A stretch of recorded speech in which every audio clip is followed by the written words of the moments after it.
Alrighty, we are live. Hello, everybody. 6 o'clock live time.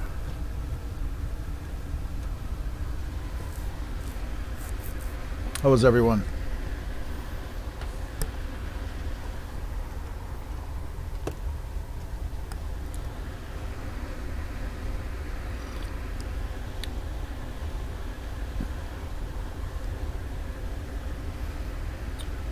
Hello, Yakster. Mr. Yakster. Nice. How you doing?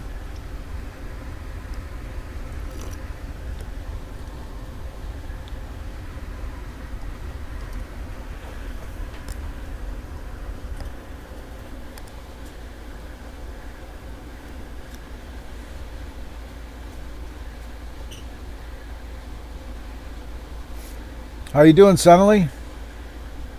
Glad to have you back.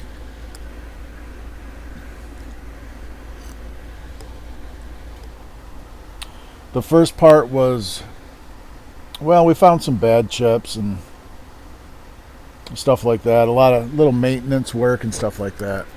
You didn't miss a whole lot, but yeah, there's a few bad chips in there.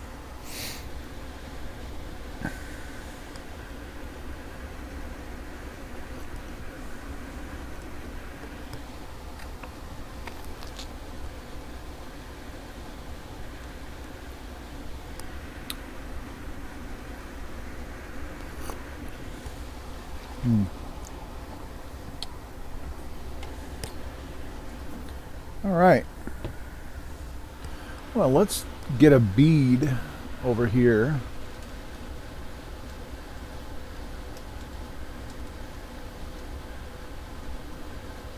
How's that?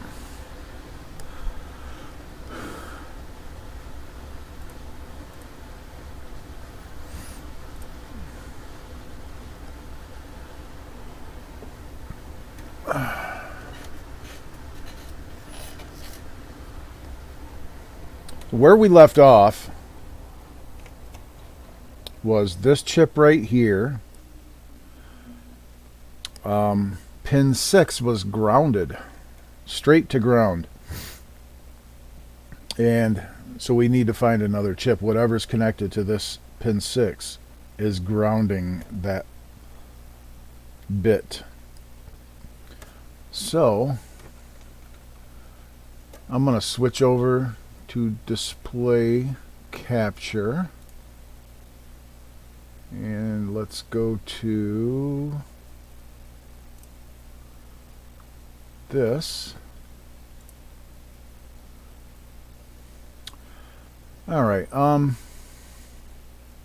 this is that 42 and pin 6 is grounded, and that's pin 6 right there. All right, so we follow that over. It's the top line, right? It's the top line. Now it's this line. Continue down, and it goes to pin 11 of E3. Pin 11 of E3.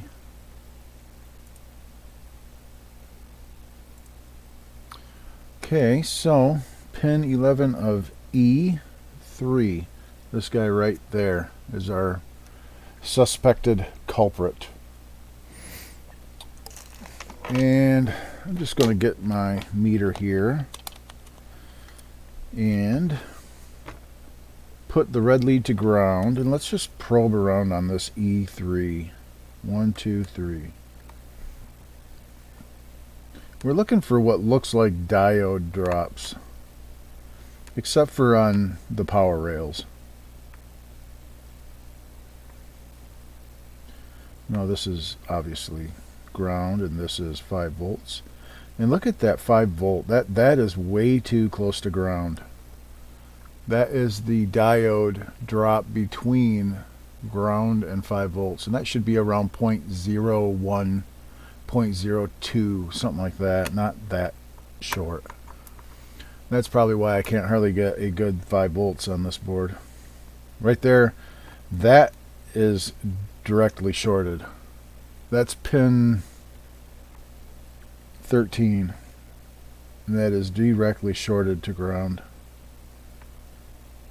12, 11. 11 is pretty darn close to short to ground.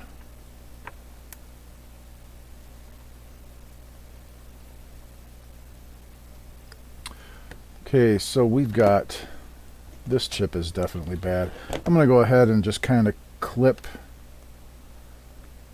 pin 10 or 13. Just kind of cut that. Now I want to look at it again.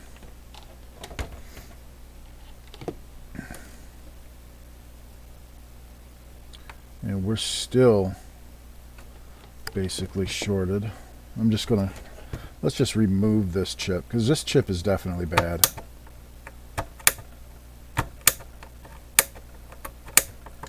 I'm looking for the diode drop between 5 volts and ground to be more like a 0.013, 0.015, 0.01 something. It could even be up as high as like 0.03, something like that. Get that chip out of here. That one's definitely no good. Let's take another look.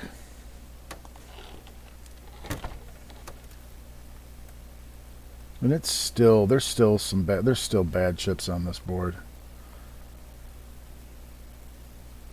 That is still directly shorted. See that? That pin is still directly shorted.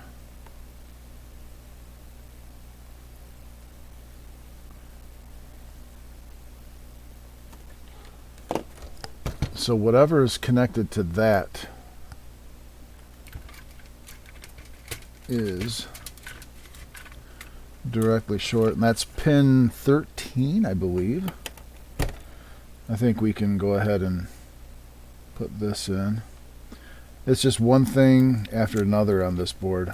Bad after bad. I don't know. This thing must have gotten hit with something destroyed this board.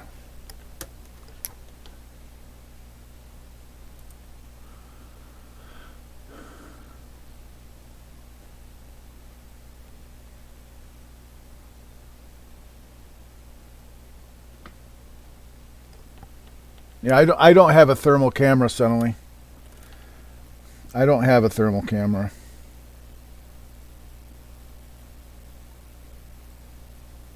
I've always wanted to get one. I just never have.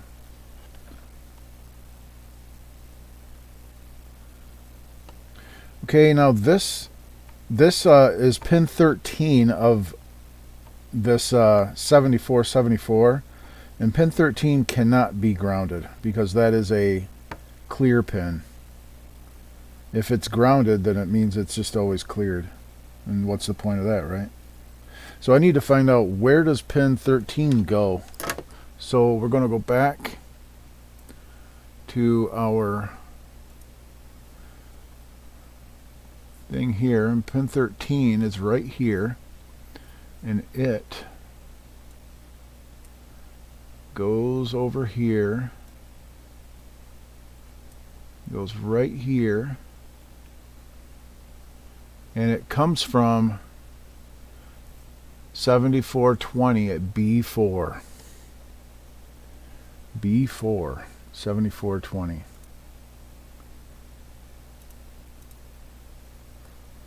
B4. 1, 2, 3, 4, pin 20.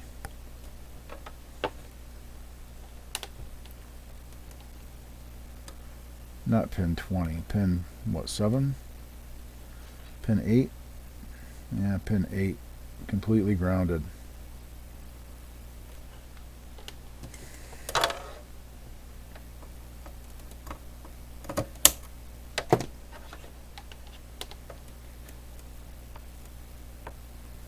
No, it's not shorted. So this chip was definitely no good. Let's remove it.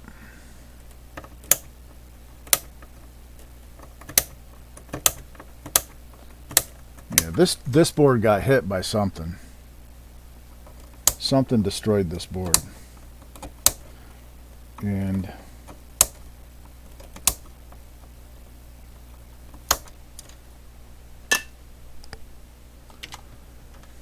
yeah, it's just one chip after another is bad on it. And we still got a very low reading between 5 volts and ground. At least this is not shorted anymore.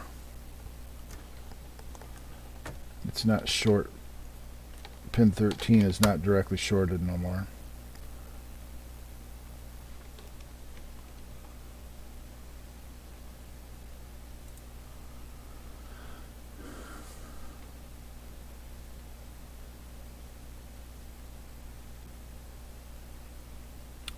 Yeah, suddenly that's one of the first things I did was I felt for heat on this board, and I couldn't discern any noticeable heat on the thing.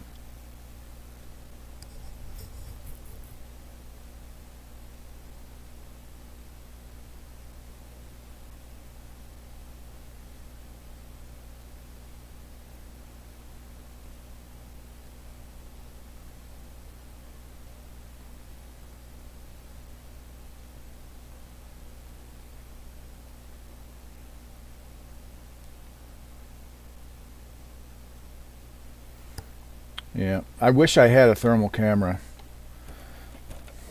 but I don't, so I'm thinking about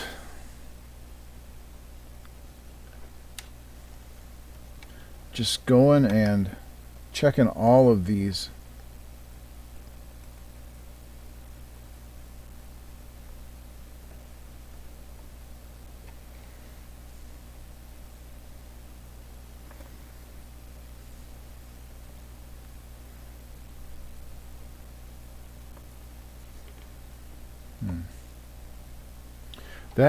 That also went to something else.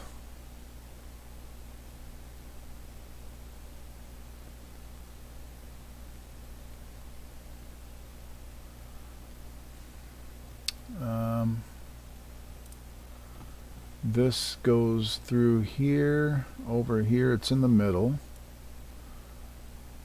and then it goes up, and it hits this 174. And this 174, A3 and C3, A, C, and 3C, A3 and C3.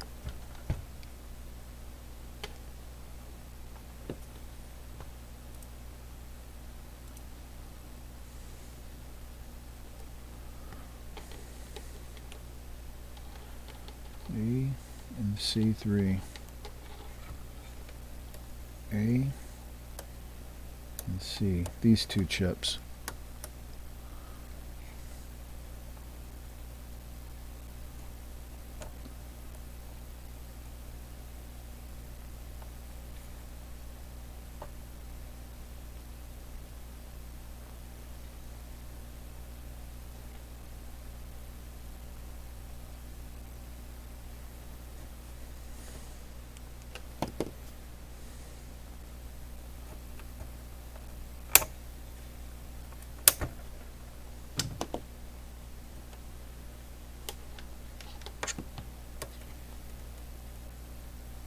Yeah, now there's no connection to ground.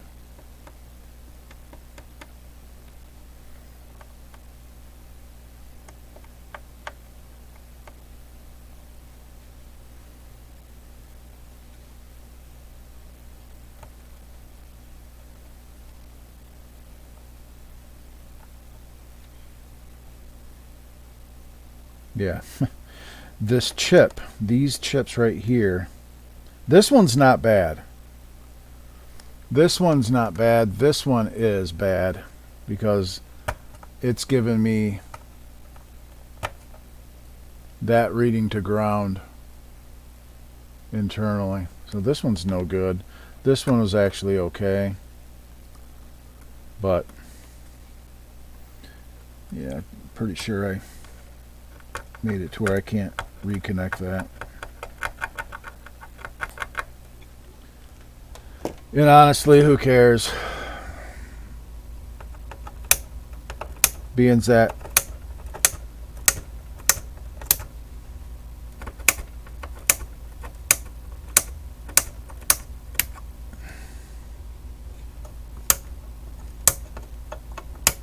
we're just going to replace both of them.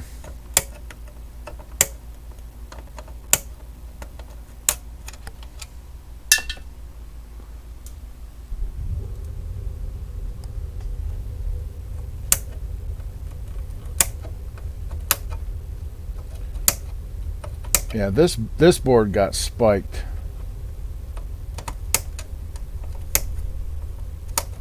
Unfortunately. I hope there's not just every chip bad. But I don't know. You never know. This thing got kind of destroyed. I don't know. I'm going to end up rebuilding the whole board.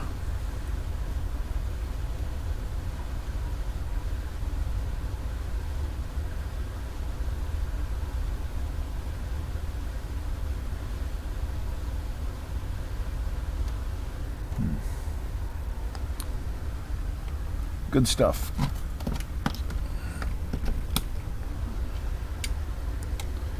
Good stuff.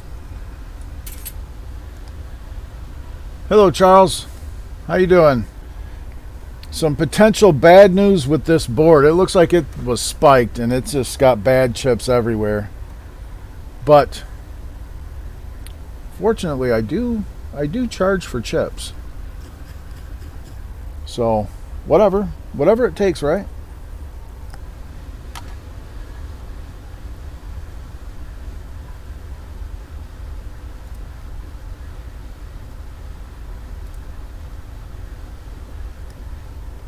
All right.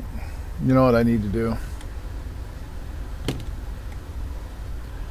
We need to unhook this thing.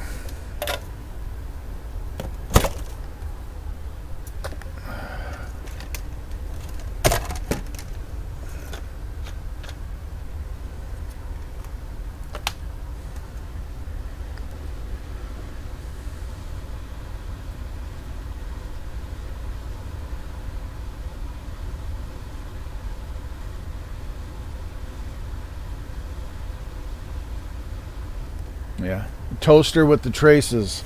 That's about right. It's about how it is.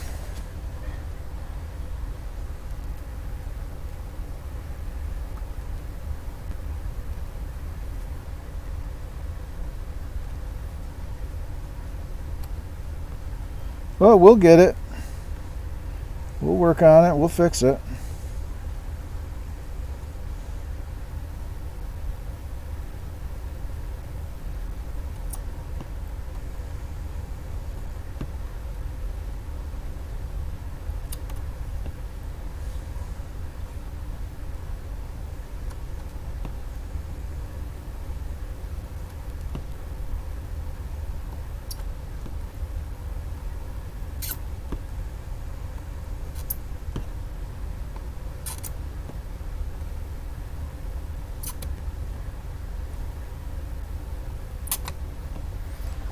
Mess around and end up rebuilding the whole board here.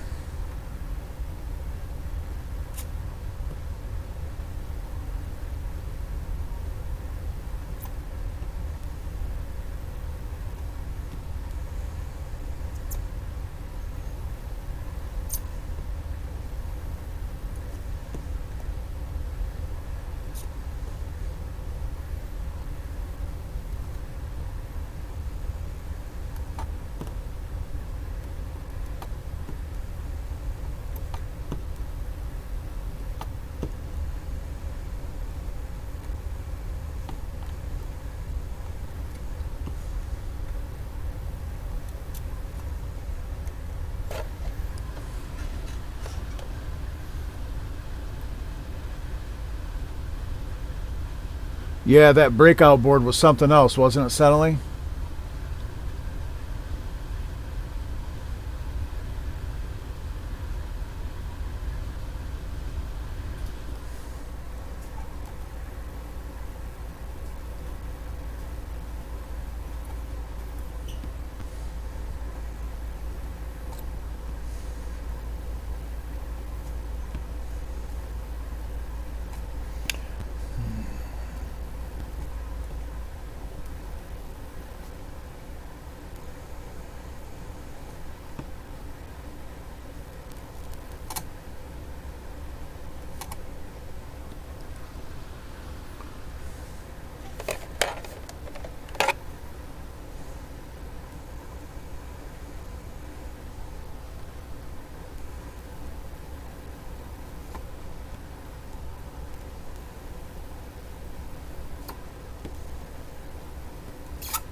Now this time I will be getting the Hako out to desolder these. I have a feeling I might as well just leave it out too. Never know.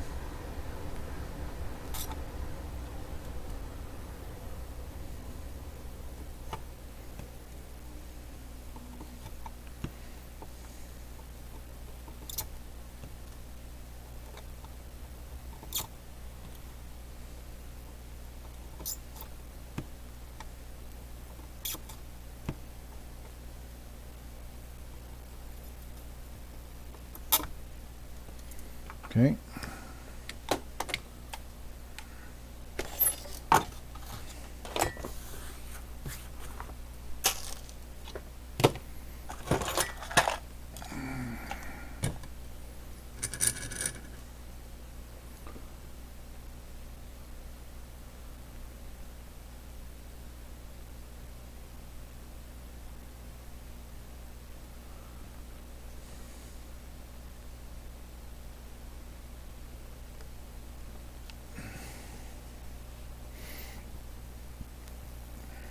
I really hope these rams aren't all shot.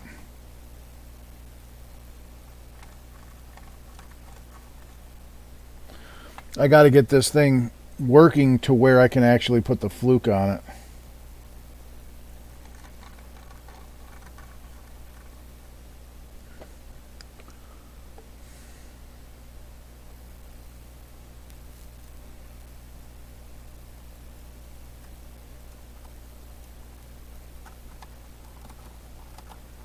Chances are these rams are all dead.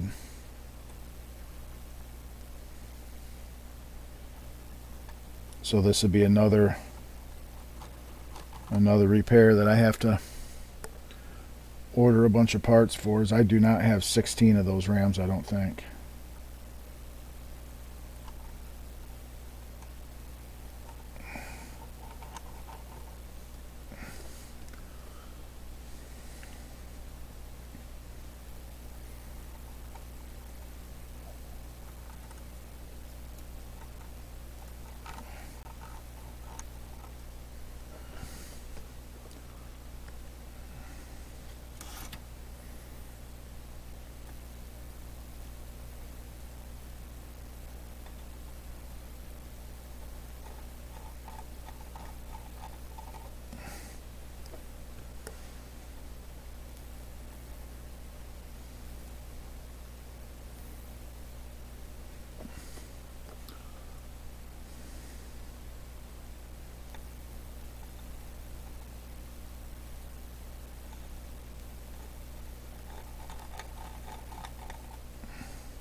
Okay.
Yeah, Fujitsu's I've had really bad luck with.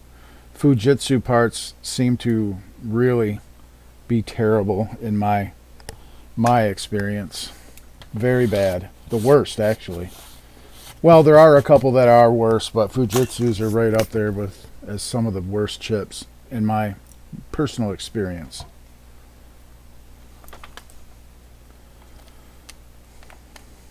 Very, very high fail rate.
Charles, this is the same board from earlier. Same board.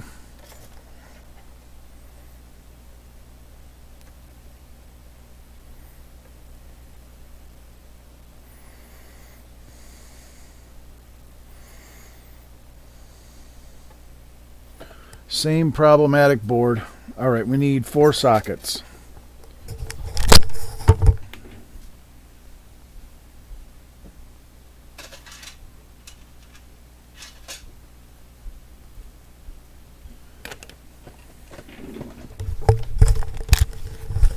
And 2 of them need to have 2 pins taken out since I don't have 14 pin sockets.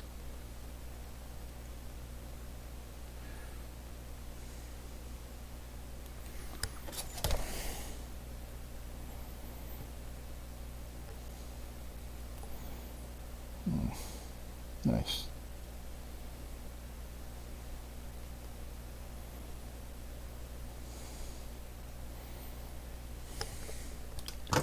Let's see if I can dig this one out.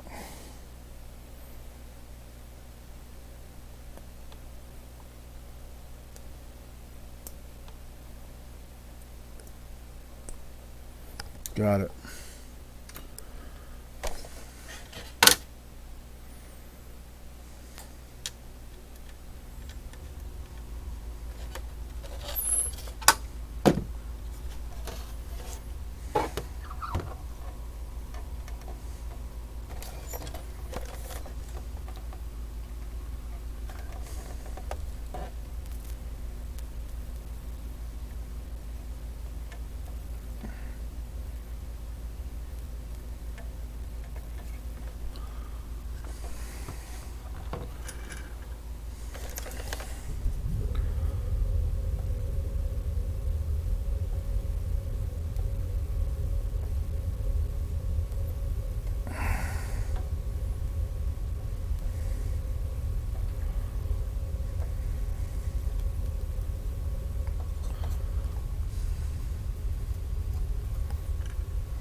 Okay.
Just 2 more. 2 more and then we find our next bad chips.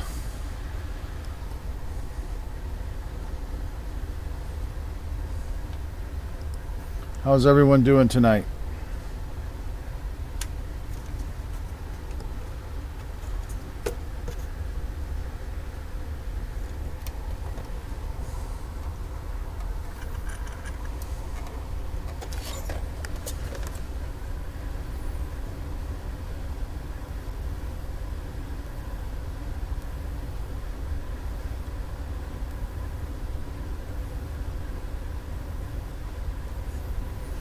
Okay.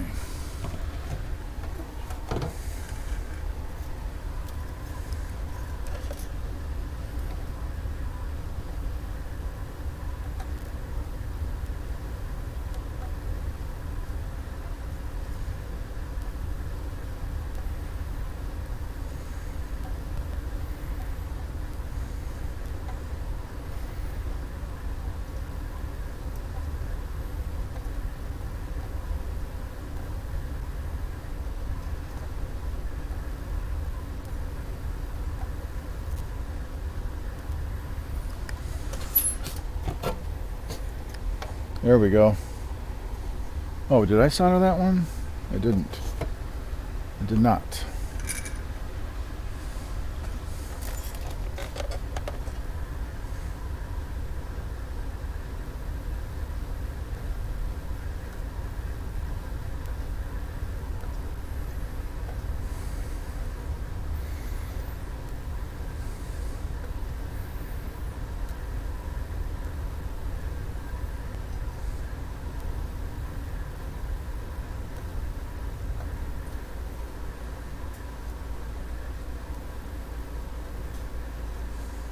Okay.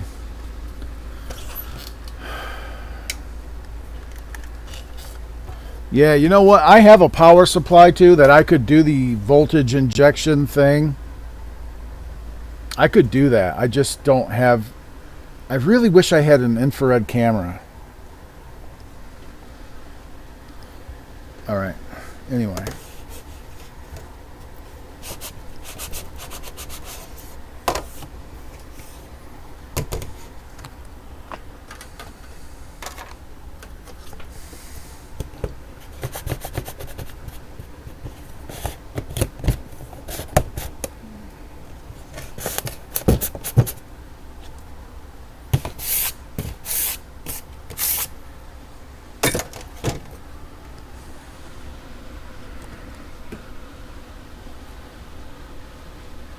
It's okay, Ted.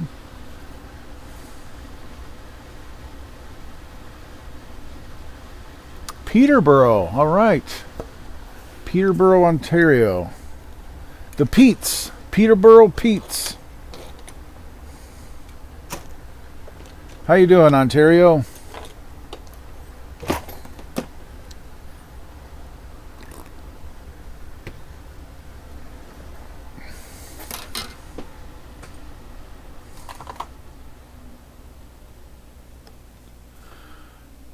The sockets that I use are just basic ladder sockets that I get on Mauser Electronics, basically.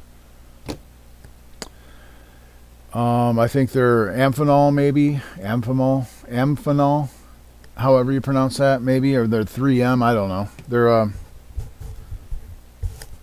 just basic dual wipe tin solder tail sockets.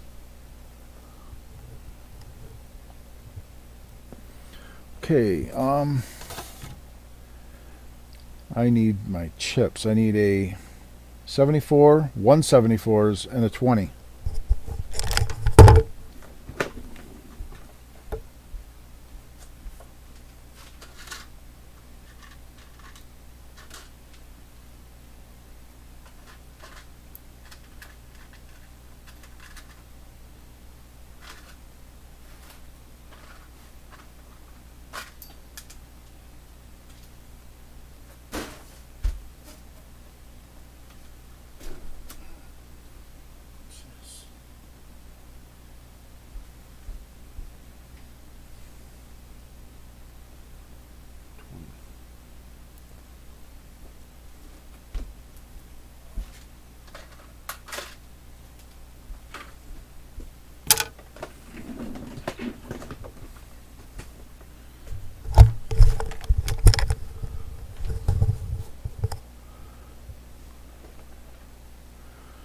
Quarter to 1 a.m. Come on, Senley, it's past your bedtime, man.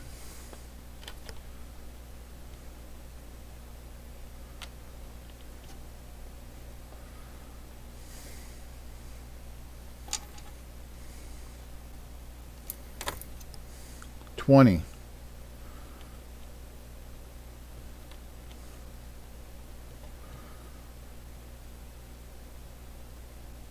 $74.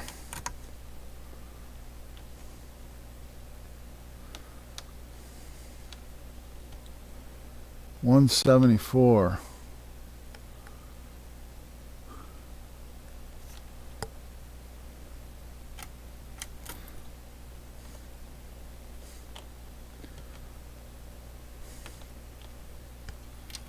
All right. Okay. Now we got some new chips in there. You think we'll get anything on the screen? I doubt it. I think we're going to be doing a bunch of nothing for a while yet.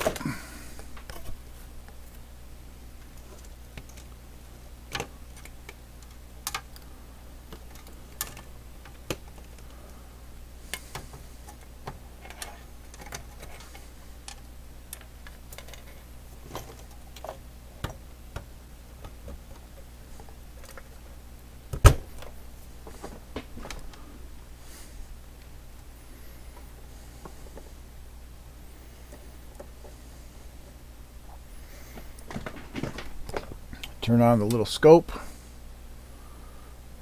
Let's ground the little scope.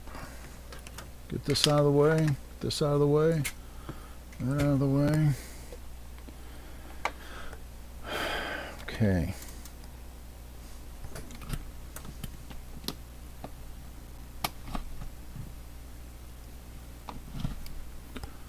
And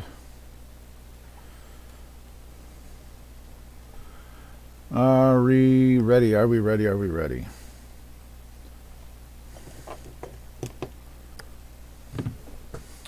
Here's what we're going to do. I'm going to slide this over to the monitor so that you can see the monitor.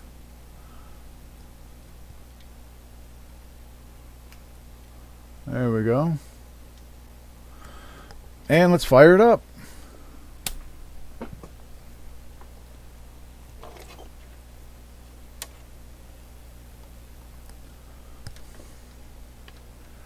Will we get any kind of video?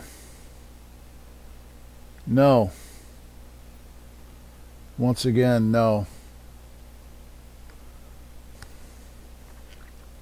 Nothing. So,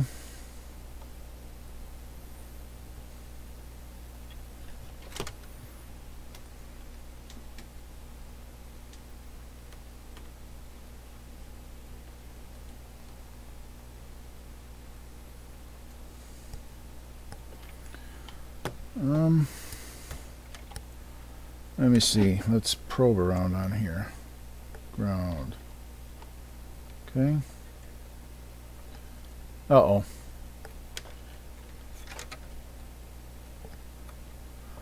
Zero, zero, zero, zero. All right, yeah, that is 0, so this should be down all the time. And that shouldn't. This chip's no good. This chip's no good. This is a 42, which all of the outputs are grounded. Oh, for God's sake. All of the outputs are grounded on that.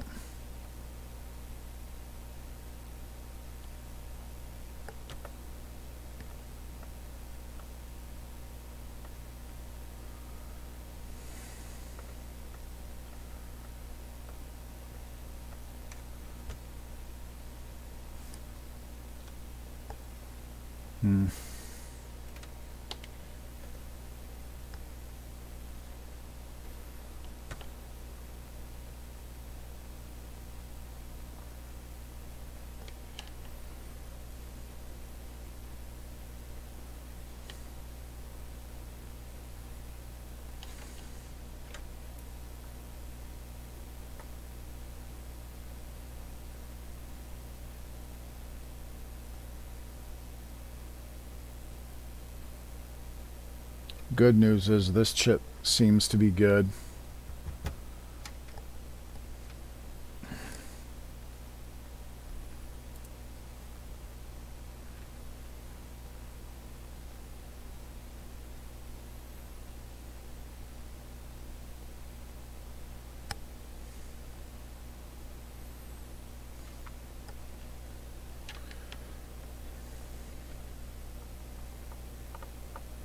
This one's definitely no good.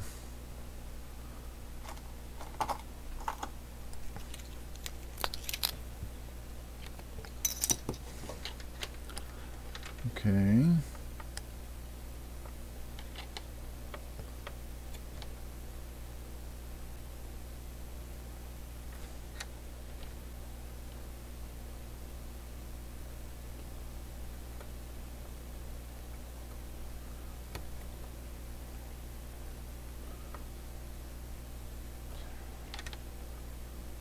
So we're selecting 0. This is the 0 bit, so output is high. This is the 0 bit, output is high. This is the 0 bit, and it's high. These at least look good.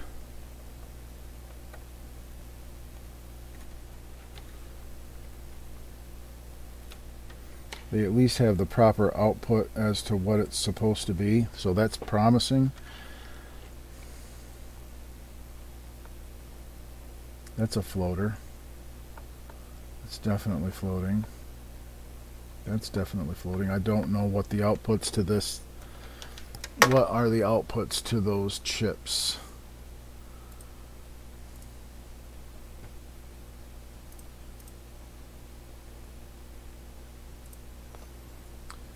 I'm looking for the outputs to the transceiver chips. These guys right here. These are input output. 3, 6, 10, and 13. 3, 6, 10, and 13. And they're all just low, which is better than floating. And then we have pin 2, pin 5, pin 11, and pin 14. 2, yeah, these are the floaters. 2, 5, 11, and 14. Those are the float bits. And those are the data bits from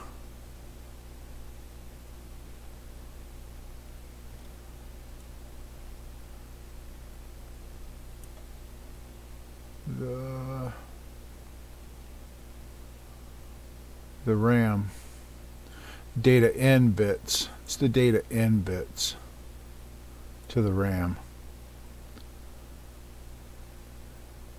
And it's basically, this is probably a tri-state part, which pin 1 is pulled high. Pin 9 is maybe the enable. Data enable, pin 15.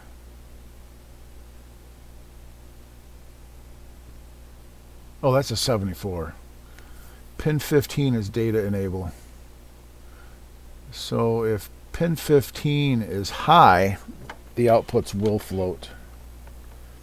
And pin 15 is high. So it's just not enabled. That's why it's floating. So that's actually the way it should be. Okay. Hopefully those are good.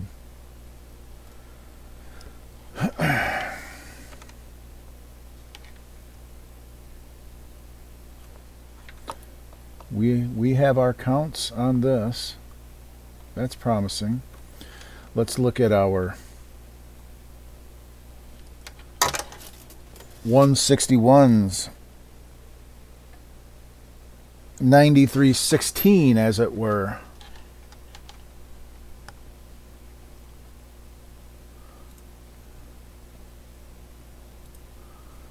(9316s). You know what we need to do? I need to give you a view of the little scope. So let's carefully try to maneuver this.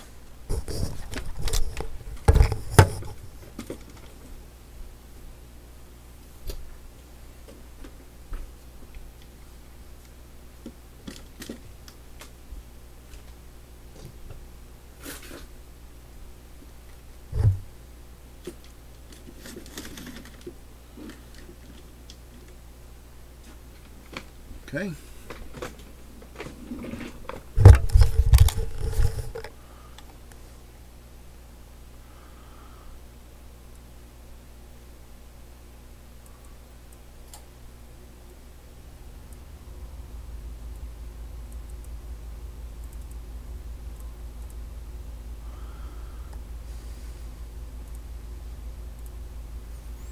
Okay, I'm going to give you this view, and we're going to probe the the clock chips, the main clocking chips, the 9316s, and I guarantee you they're dead.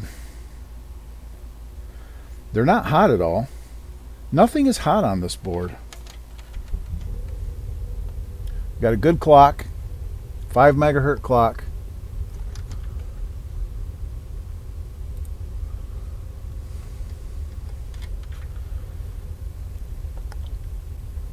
This is pin 1, so it's not clearing. This is pin 7, so it's count enable. Pin 10 is also enabled. 9 is this is pin 9, so it's never loading. So this should just be free counting to this clock. Least significant bit is good. Next, good. Next and good, and the count bit. So this chip is actually good. Next in the chain. Then that comes over, and here's pin 7. Here's pin. This is pin 10 from that trickle count. So that's what makes this one count. We're not loading and we're not clearing. There's our clock. And this is the most significant, or least significant bit is stuck low. They're all just grounded. So this chip is no good.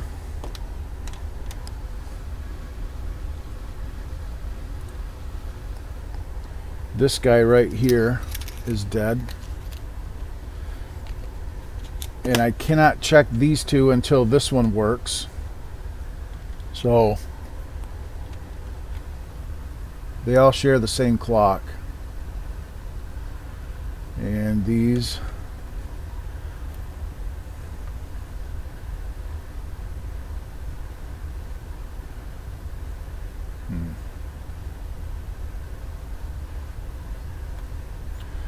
you know, let me get my logic pulsar.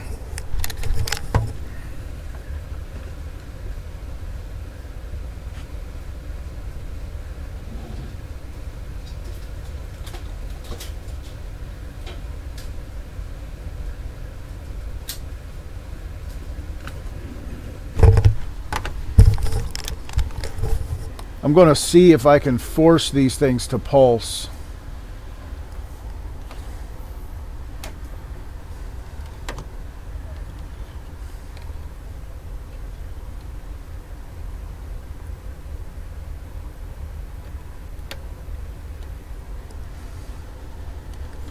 Let's see if I can just force these to pulse. So I'm going to hold this on to pin 7 and try to pulse pin 7. See if I can make these count. See that? It's pulsing.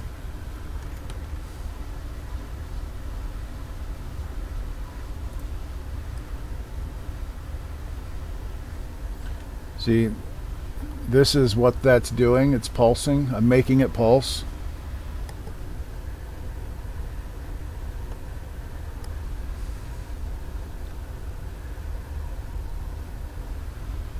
Kind of.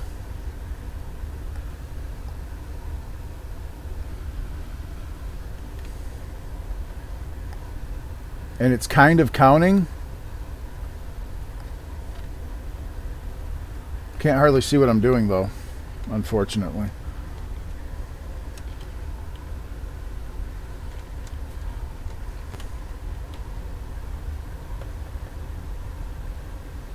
You know what I can do? I know this chip's bad. I'm going to just cut.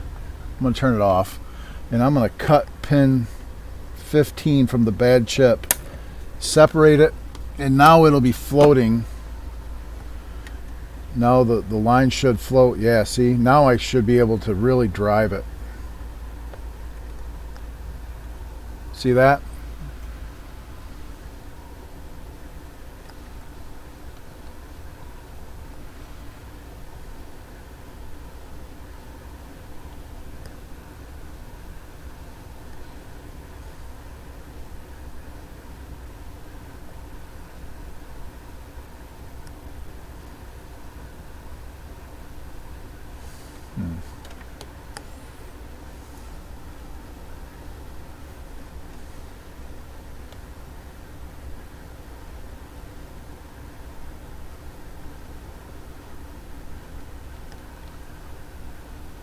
This is what this logic pulsar looks like.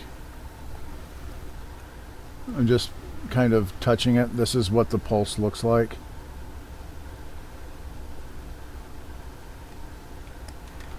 I'm trying to just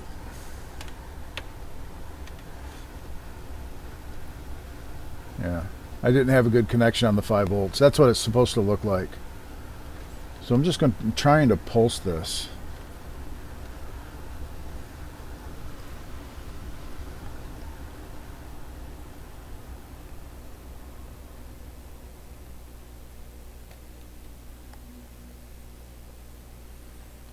See, it won't drive that signal. It just won't drive that signal. That's as good as it gets.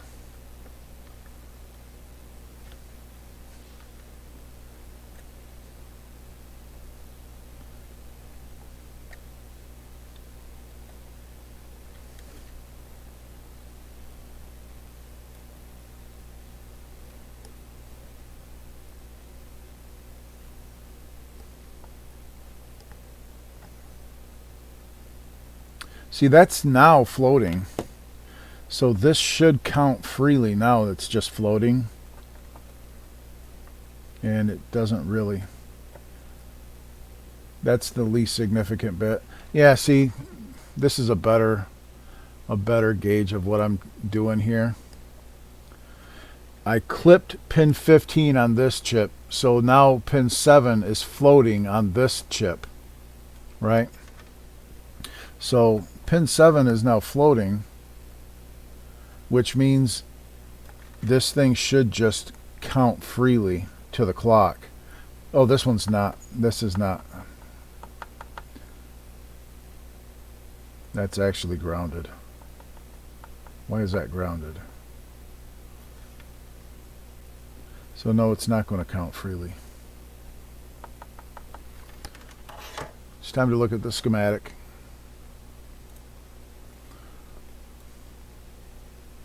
Let's come over here and look at these. Trickle count goes to pin 10, and 7 is from A5, which I've already replaced A5.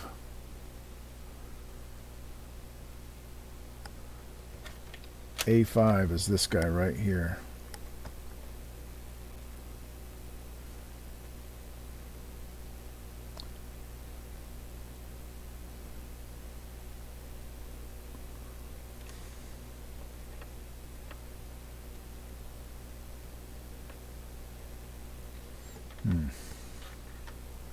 No, this isn't going to count, but it's got this on it.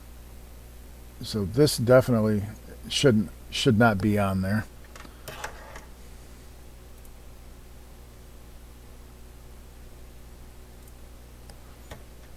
Yeah. If I probe that chip, this is the least significant bit, and that definitely should not be there. It shouldn't have any count on it because pin 7 is low, which means it should have no count, and this thing has this on it. So that's definitely no good as well.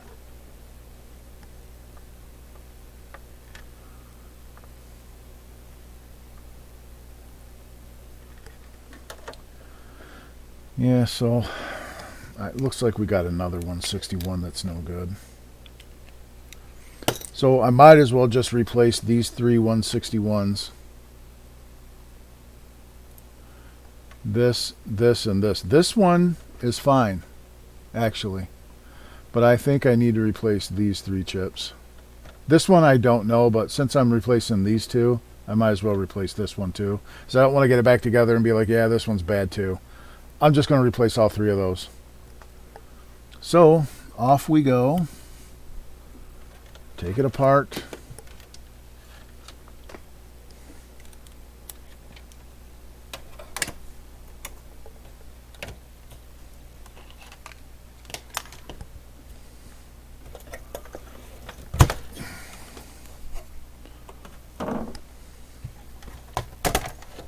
And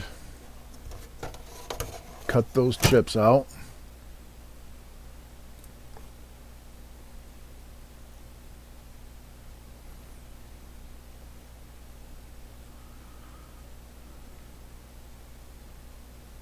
Oh yeah, Senely, thanks a lot. Yep, the 42 as well. That one's got to go. So we're going to change 4 more chips.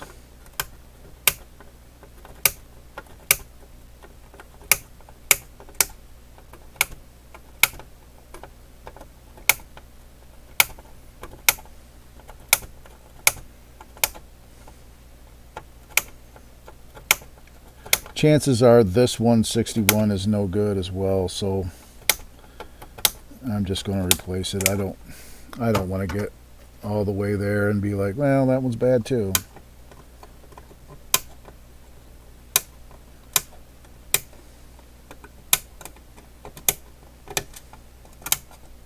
We got ourselves a real basket case here.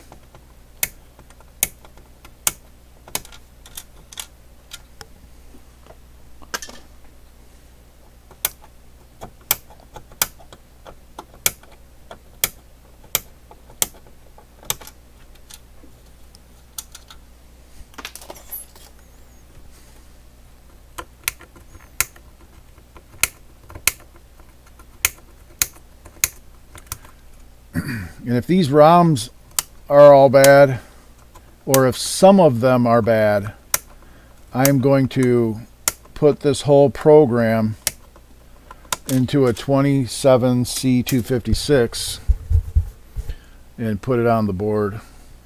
I'm not going to do a bunch of ROMs. All right, off you go. And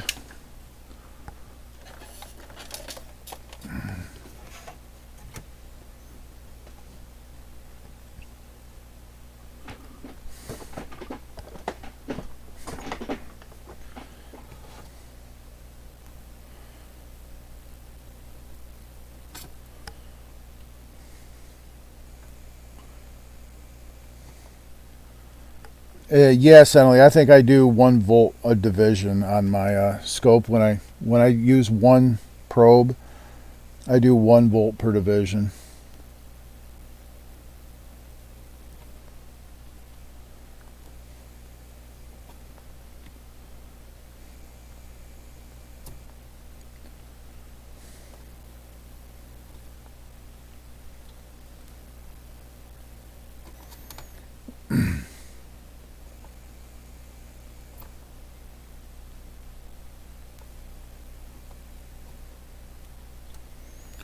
I tell you one thing, this is going to be an expensive repair.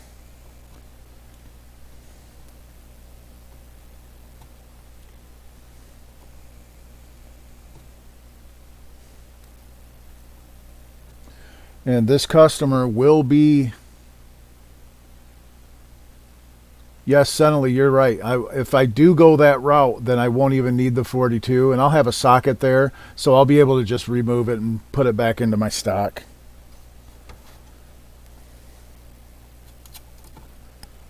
But yeah, I'm not going to do a bunch of ROMs. If I have to replace more than a couple of them, then I will just I'll just trash all of them and put a 27-256 in and wire it in.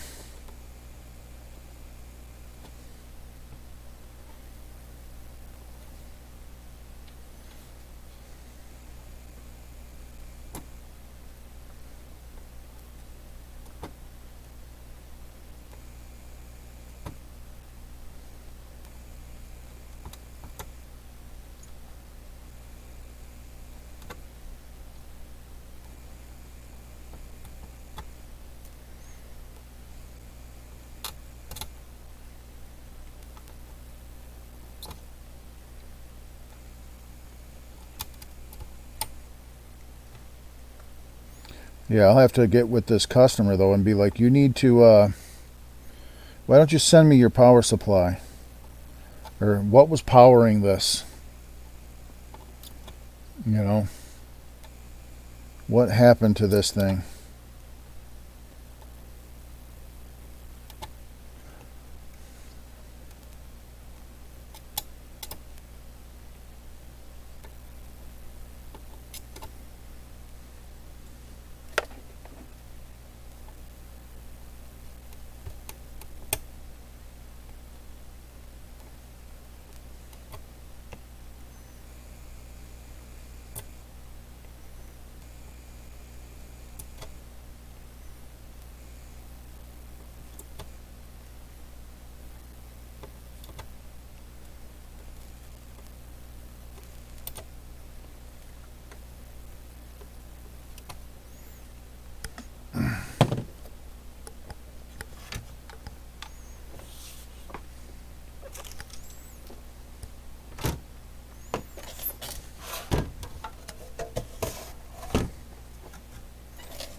that's that.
This will at least get our sync signals squared away, and we'll really open up, and we'll really be able to open up and see some life out of this board.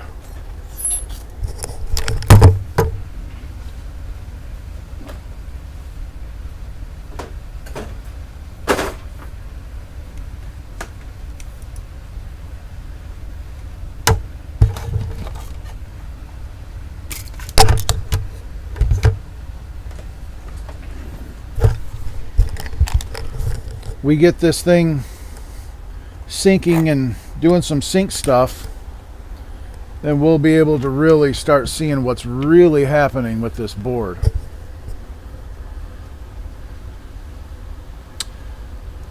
Yeah, Patzik, I have a little adapter board that I can use and plug into here, and I just have wire, then I have to wire to it a little bit, but it's not bad. I'll have to pick off the upper address bits and send them over to it. It's all good. So we got 4 more that we need to replace. Thankfully, this RAM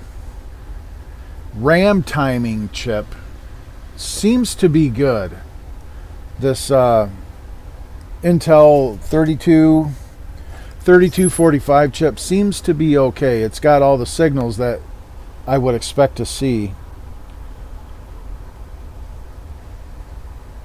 None of the outputs look bad on these 153s up here.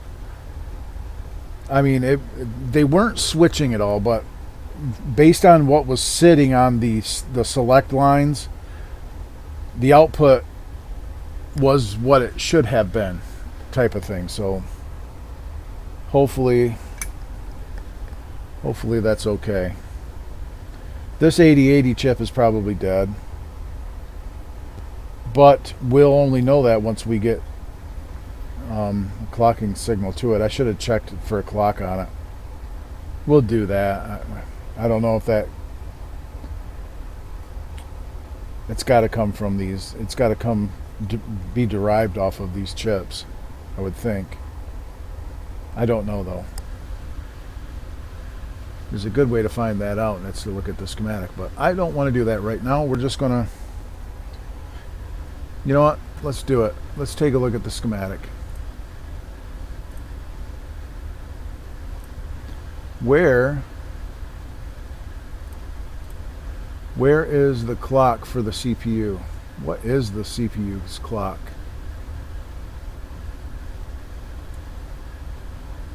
Oh, it comes from that. It comes from. It comes from that 8245. I'm pretty sure. It's now these two bottom lines. Yep, it's from the Intel 8245, 10 and 15, and I did see those. So I think those are okay. And I did see those. I know I did. I probed this and I saw those signals, so should be okay.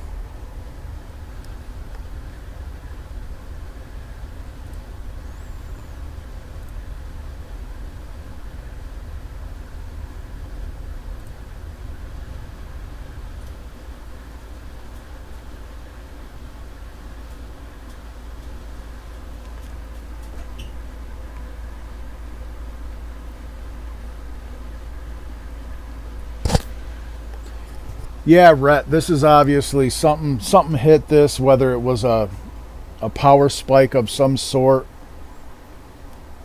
I don't really know. But something definitely did happen to this board. This many chips just don't fail like this. So yeah.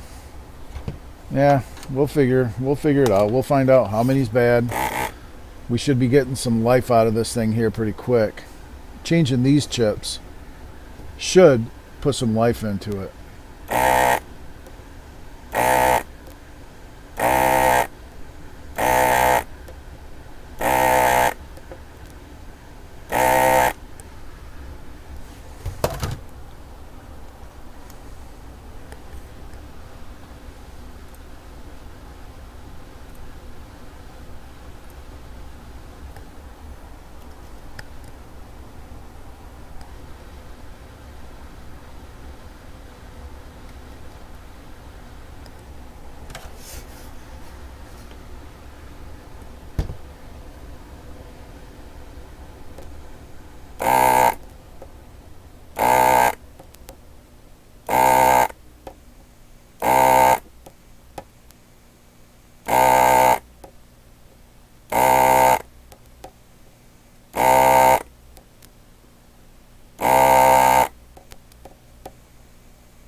Maybe I should be doing this from this side since this is the side that I cleaned.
4 more sockets. 4 more sockets.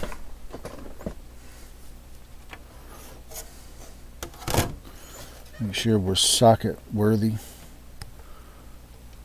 here.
Ready. Ready for socketing. Socketing.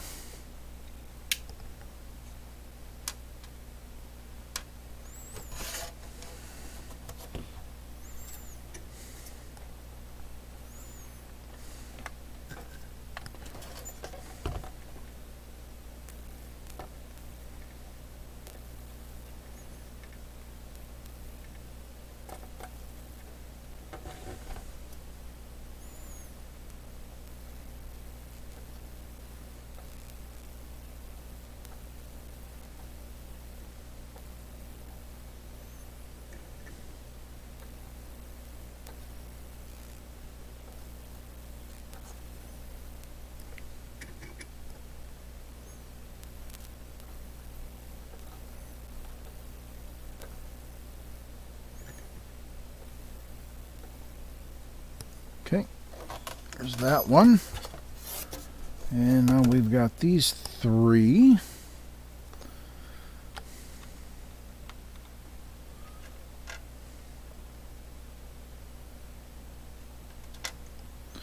Uno, dos, tres.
Okay.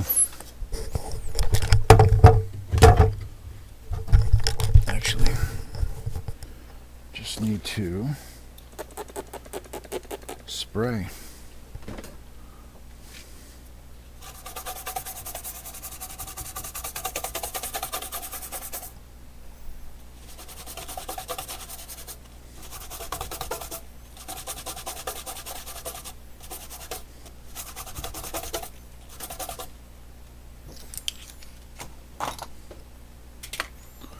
And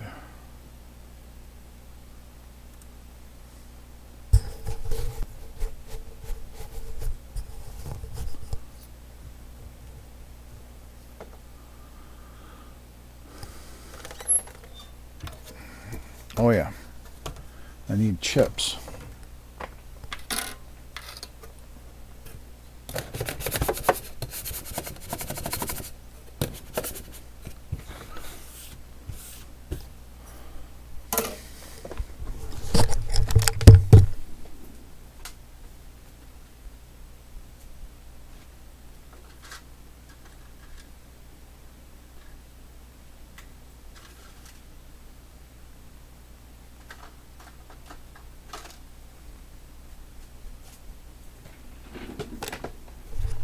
Okay.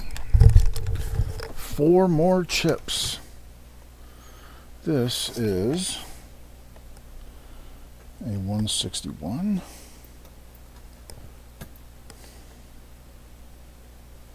42. 161. And 161.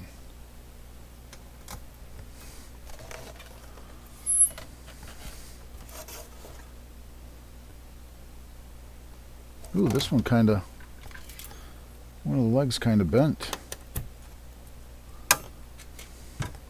It's kind of odd.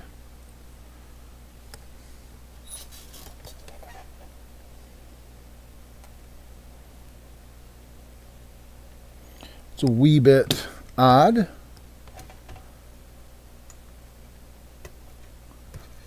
There we go. That's better.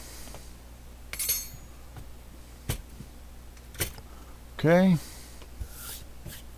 Let's see what we got, shall we?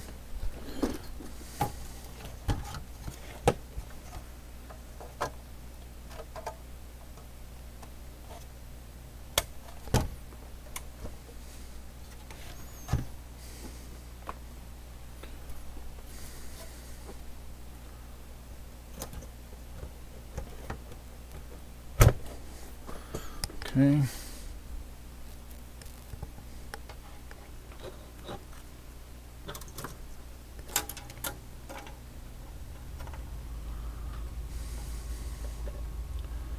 Really tired of that coming apart.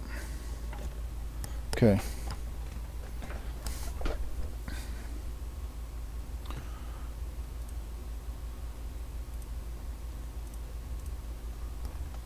Let's maneuver this over here.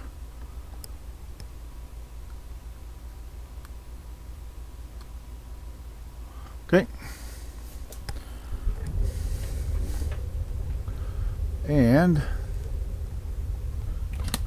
get everything all squared away and set up, plugged in.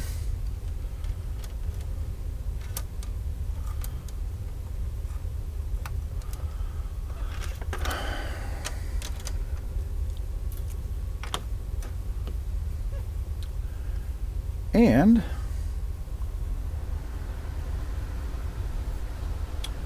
let's go ahead and fire it up. Uh-oh, that don't look good.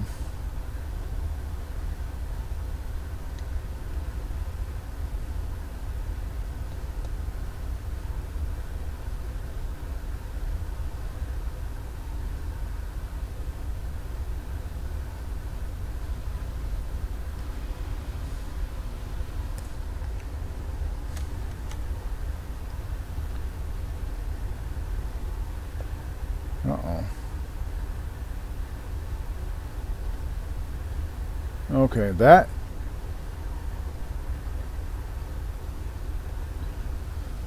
is the least significant bit on that new part that I replaced. So something is definitely messing with that. I'm going to remove that chip. I mean, could it possibly just be a bad chip? I don't think so, but we can find out by... I'm going to lift the 4 output bits.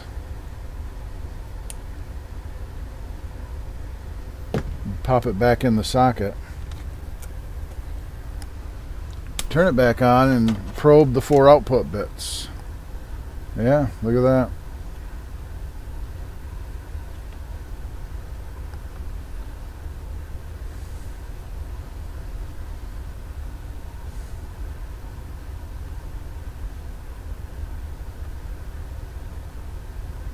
This is the load pin, this is the count pin, and these are the count bits when I lift them out of socket.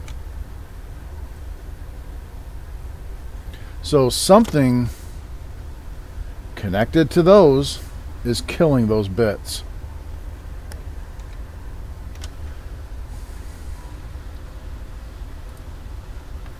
You can see I've removed the output bits from that chip right there. Whatever's connected directly to that is killing it. So what is directly connected to that?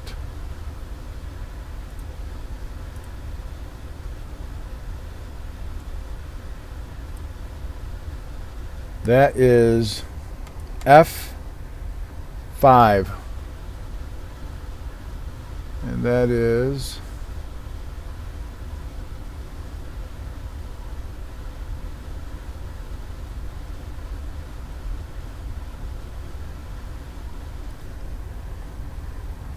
oh, that's E5. It's E5. It's this guy right here.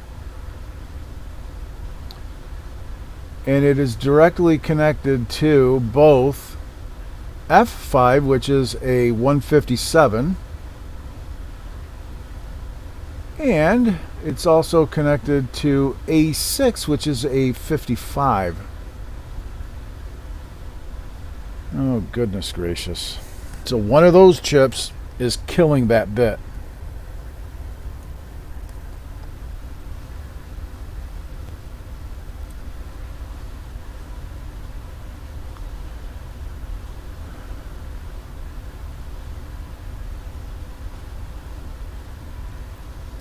Yes, that was the 161, Patzik.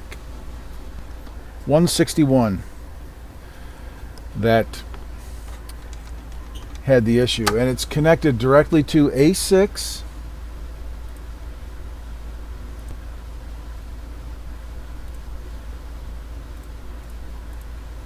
It's connected directly to A6, which is this guy. This chip here, which is the sync chip, and it's directly connected as well to F6, which is this chip.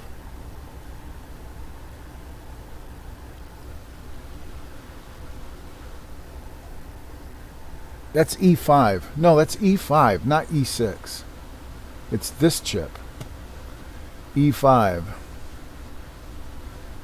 So it's actually connected to A7. It's this chip right here, E5. This is E5. It's directly connected to A7, which is this chip that I've already replaced, so I know it's not that. So it's got to be E5. It's got to be this E5 right here. Pin 2. So let's cut pin 2.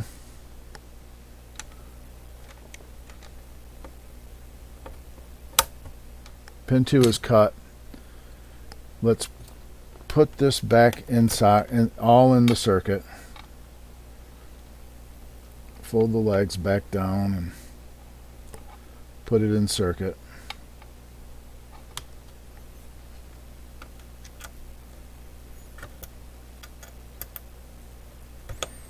Okay.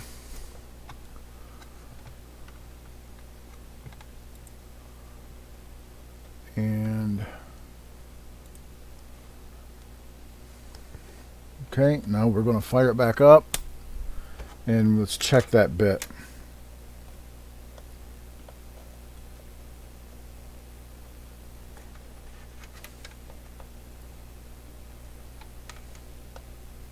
Oh.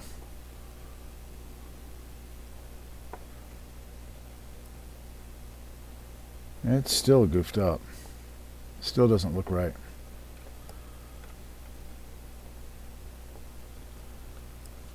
Let me turn this off.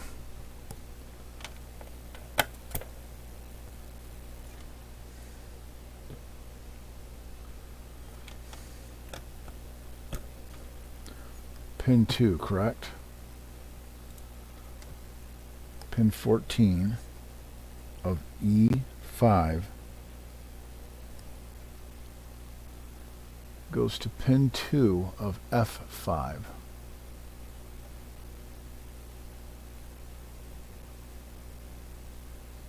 And it goes to pin 2 of A6. It does go to A6. Darn it.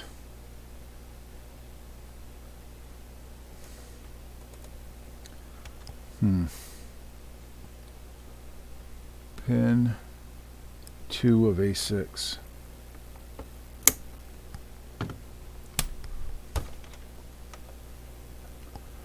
And it still looks goofy. Alright. I can't tell. This schematic is almost just unreadable. I can't really tell what pin it is. So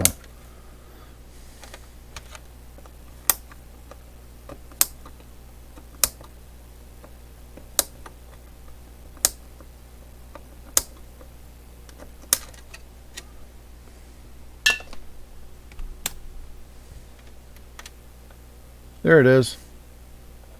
Now it works.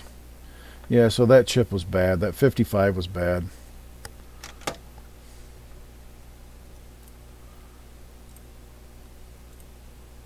You can see now that I just cut that chip out. Now when I probe, all of the signals are good. So the 55 was no good. And hey, we've got count. Well, nope, that one's no good. That's not good.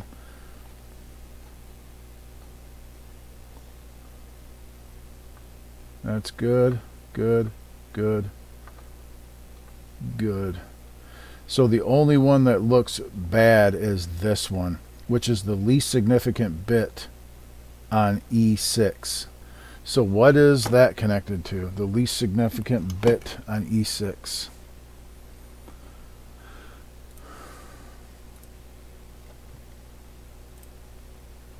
E6, least significant bit. It's right here, and it goes to F6 only on pin 2. F6 pin 2 is the only place that it goes. F6 pin 2.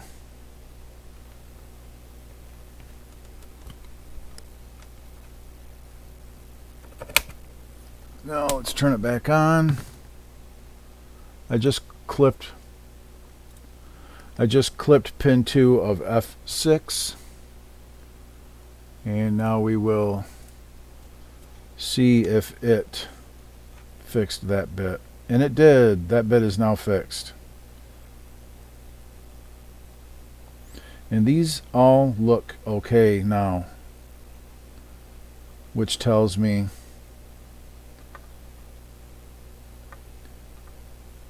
that everything else that these are connected to are good. So it looks like I'm going to have to replace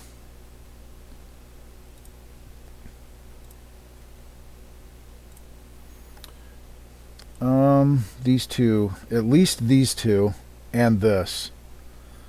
So at least these two guys, because I cut that one, and this one's definitely bad because it freed up that pin. So I'm going to replace these two and this 55. Lord have mercy.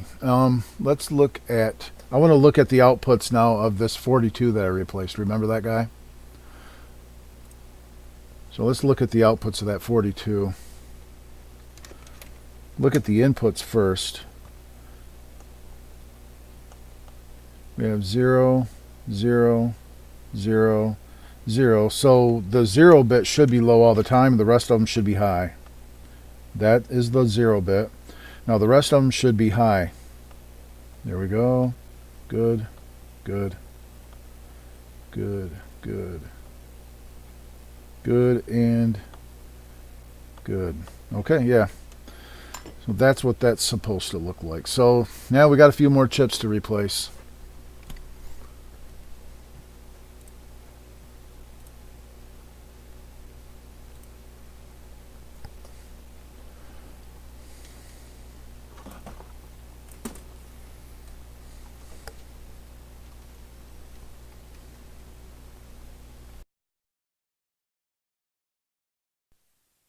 Okay. Okay, let's out again.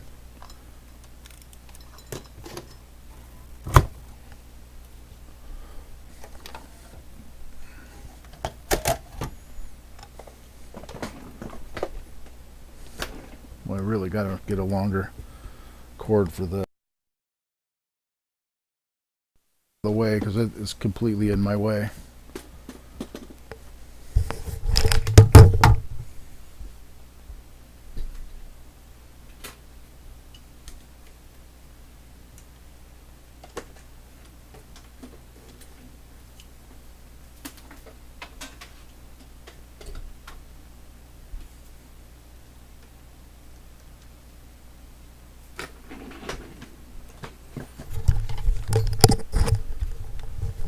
All right. Yeah, my audio keeps going in and out. Sorry about that. Hopefully it's good to go now. All right, let's clip these.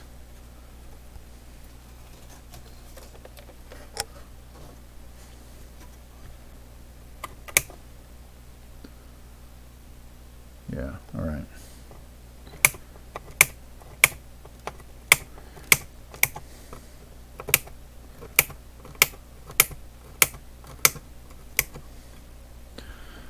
Yep, this one, the last thing I'm going to check is the RAM, because if I have to order RAM for this board, how I handle my business is if I get in a situation like this where, okay, I need to order 16 RAMs for this, I just go ahead and I charge the customer for the repair and then I put the order in.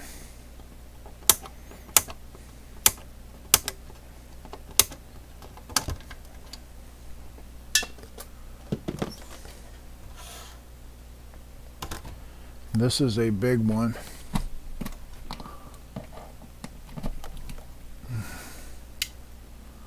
And let's do this.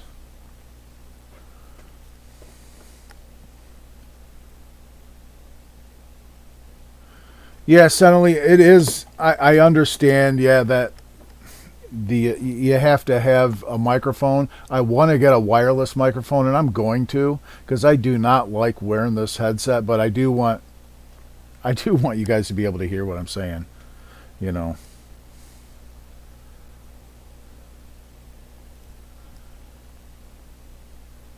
West Coast Ronnie, how you doing?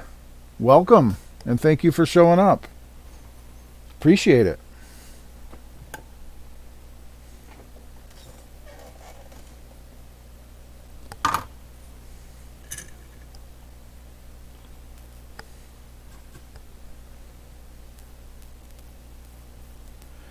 I got to get myself a what you call it, a wireless microphone.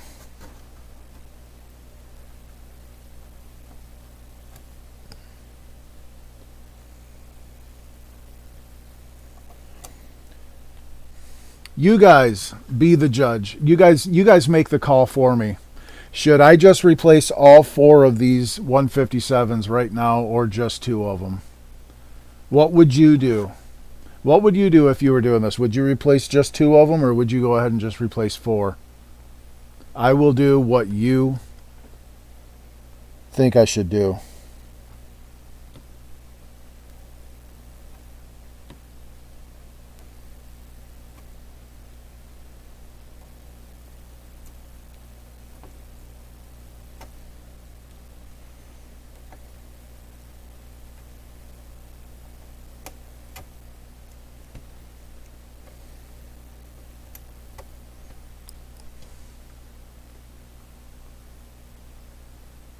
I'm kind of with you, Ronnie.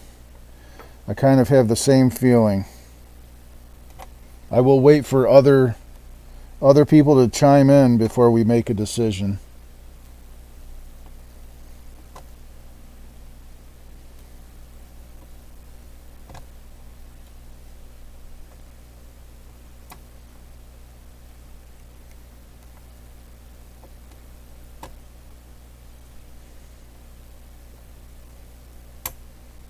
Boy, these are tough to get out.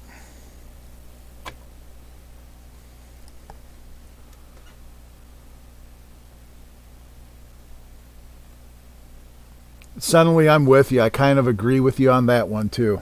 I kind of think we should preactively just replace that chip as well. I thought about that. I did.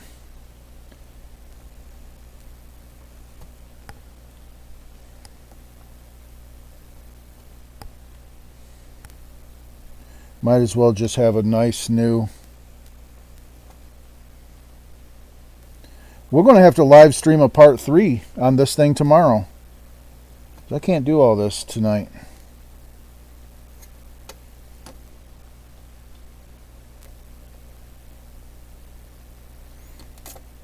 Just check my channel, because I'll make a live stream, a pending live stream or whatever, and it'll have the time on it.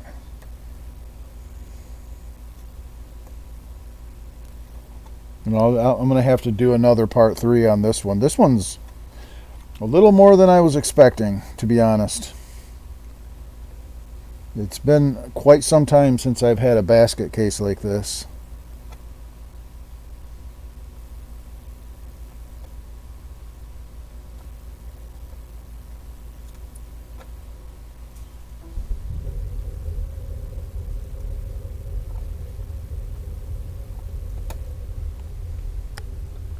It's been some time.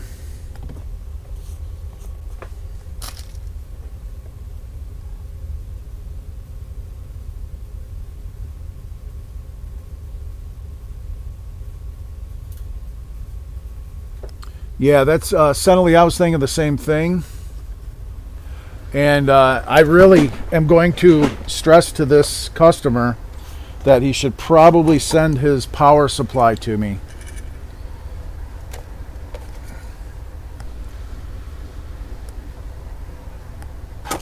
Because it's probably damaged too.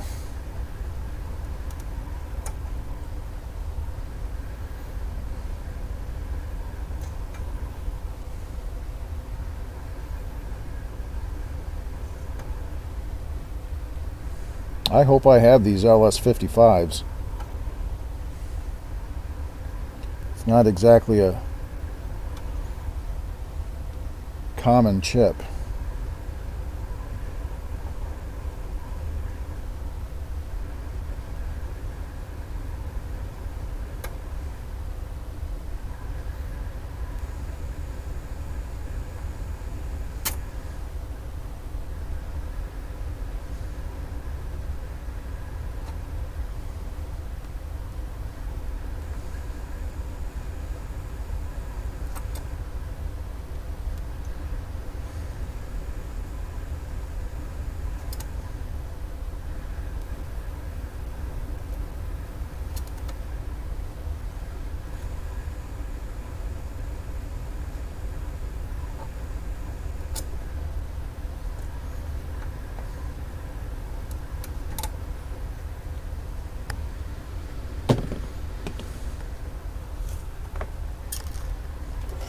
Okay, I'm going to take your advice, Senely. We're going to remove and replace this 161, the original 161. We're just going to be proactive and replace that. Chances are it'll go bad.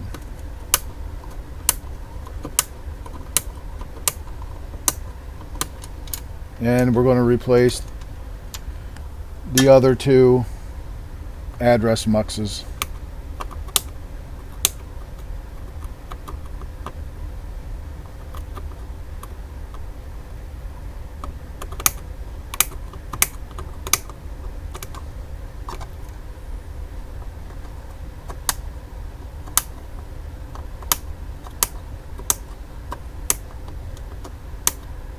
We haven't even gotten all the sync chain working yet.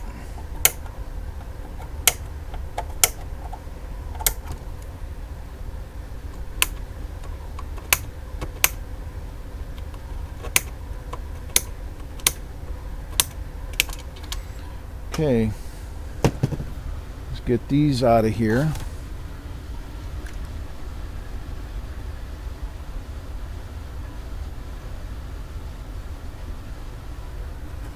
Who's the old hippie? Suddenly?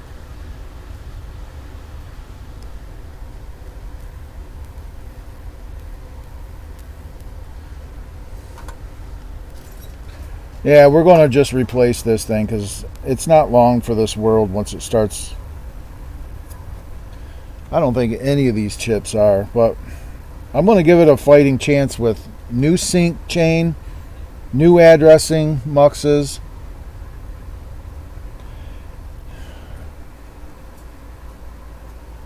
Heck, who knows? We'll probably end up changing every darn chip on this thing by the time we're done.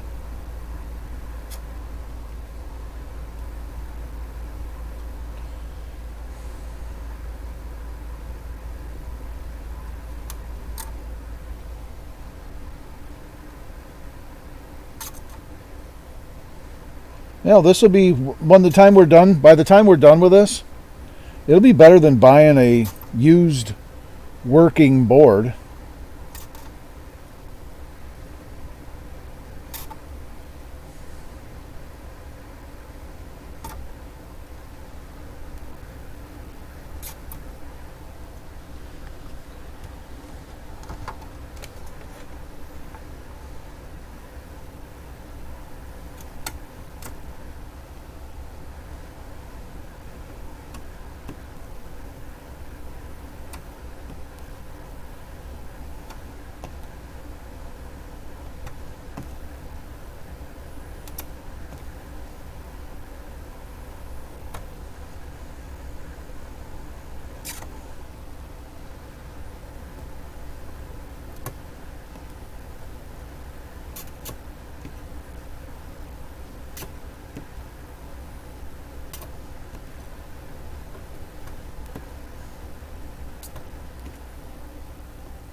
Weird.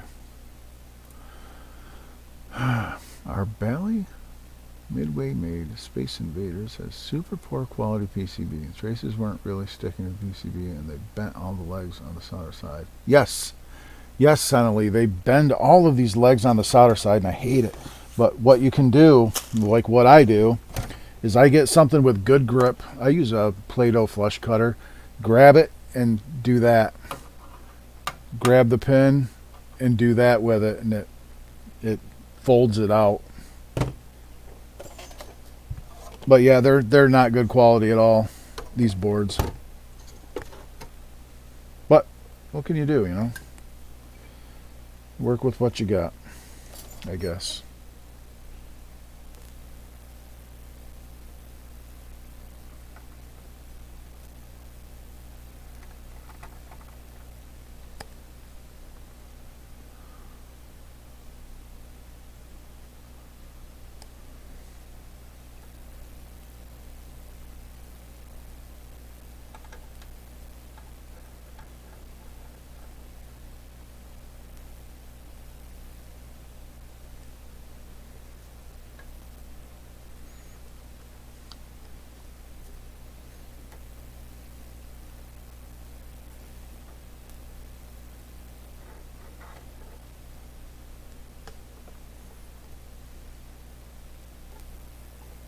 Clean this old nasty solder.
Well, it's time for the desoldering gun again.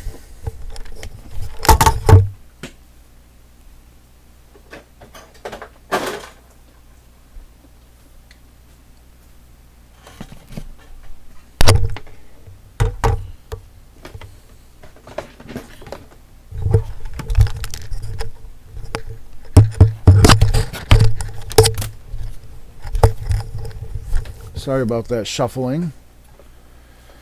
Okay, so we have more, and you know what I want to do is while this is getting hot, I want to clean the bottom side as well.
Okay.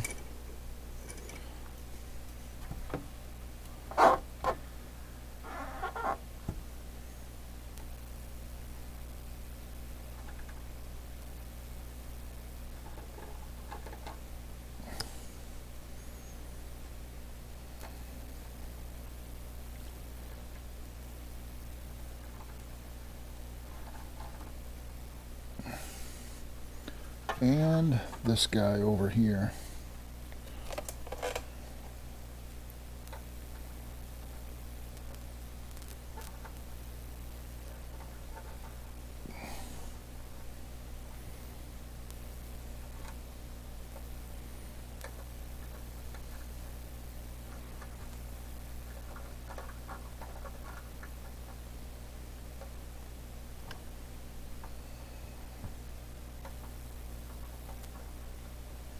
This old oxidized solder is so sticky. It's absolute garbage. Okay.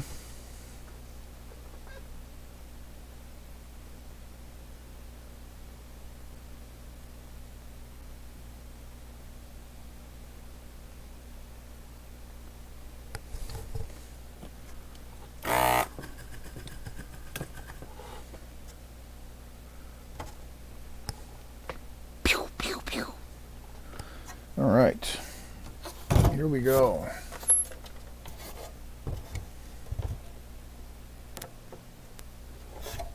Wrong chip.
Which tricks, Papa? Papa, which tricks are you talking about?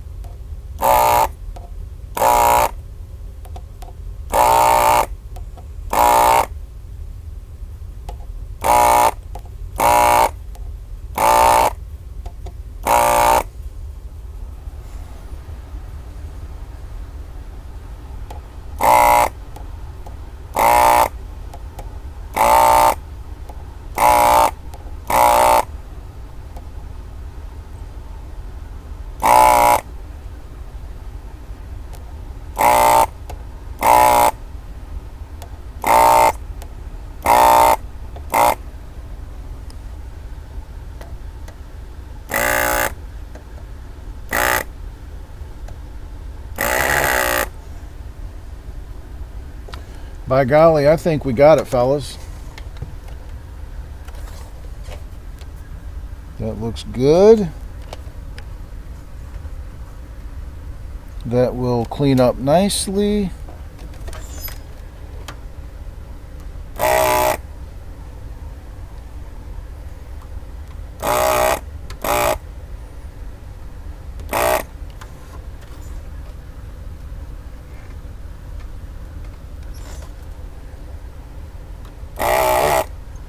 That's pretty good. Now it'll clean up nicely.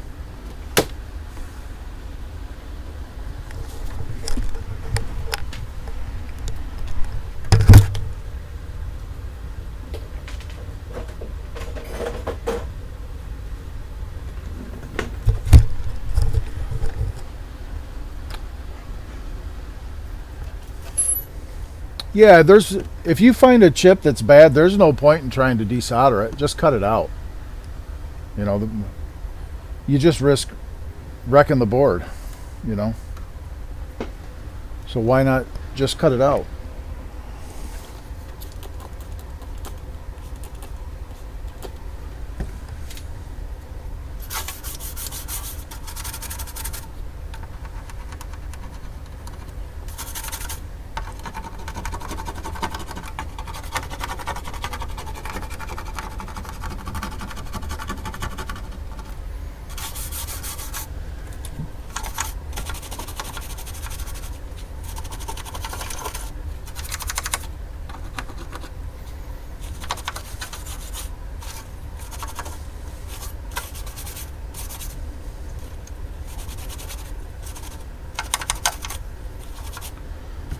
Four, five, six more sockets.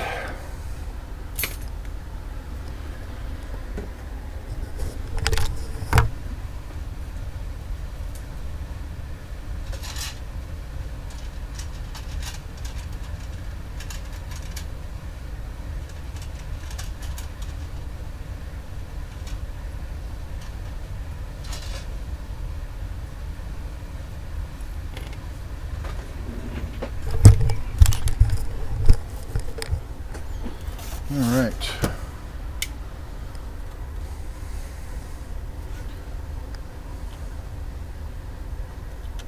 Uno.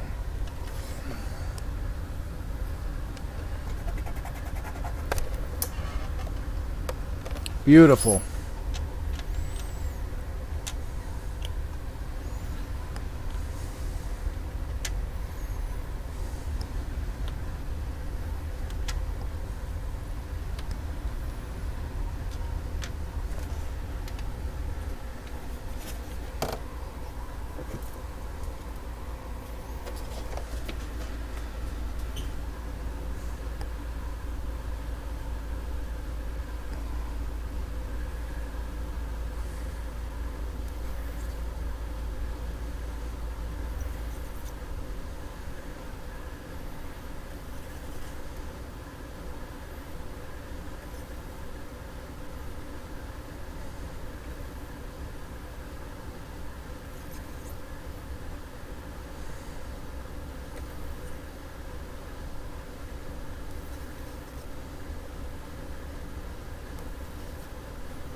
The key to that, Papa, is you got to have a good pair of flush cutters. I get these right here, Play-Doh. You can get like a 10 pack of these on Amazon for next. I mean, they're so cheap. I get a 10 pack of them.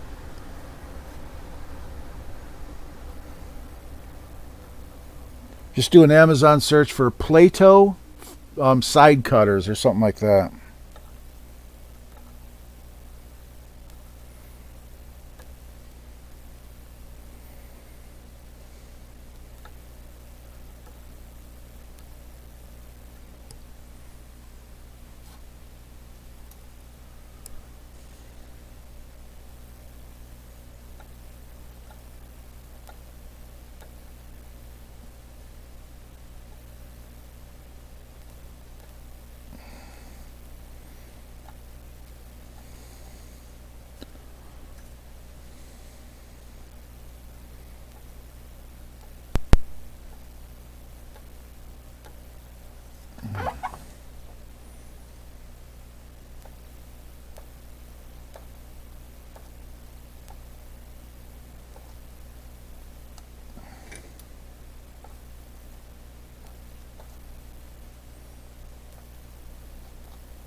Well, that was quick.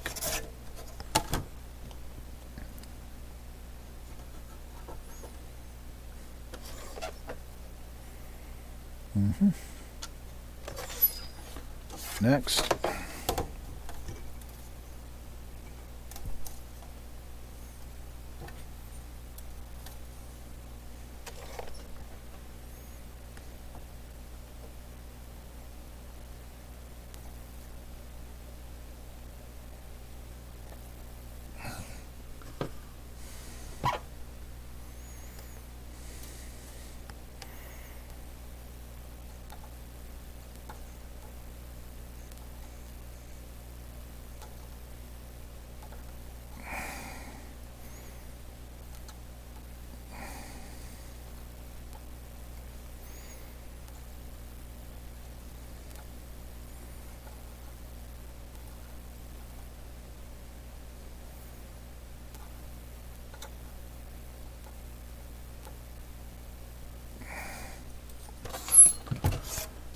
And for the last one, I have to remove 2 pins.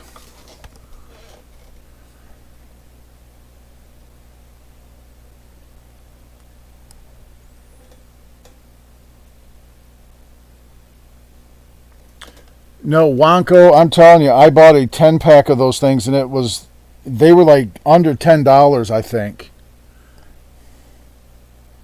when I bought them. And it wasn't that long ago.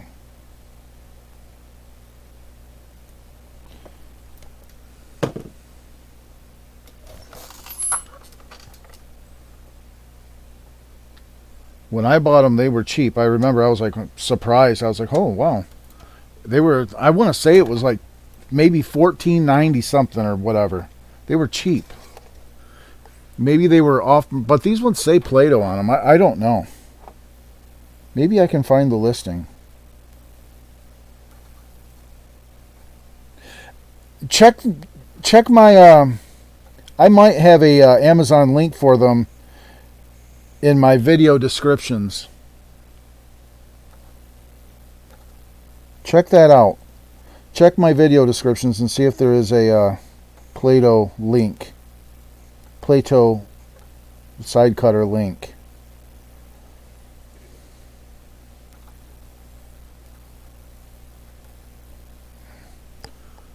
There might be. Okay, that's that.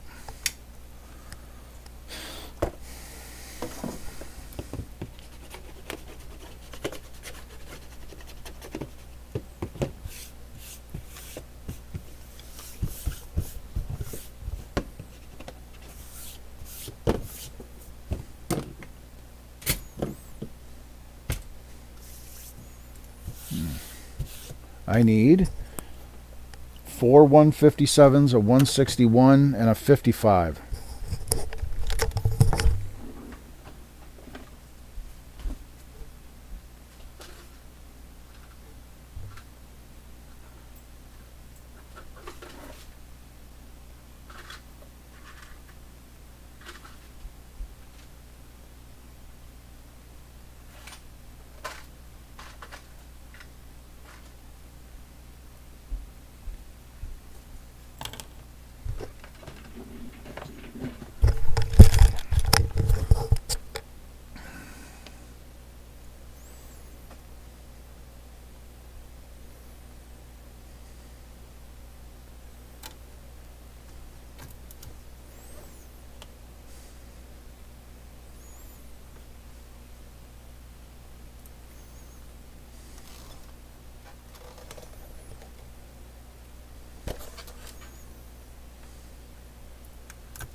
Okay.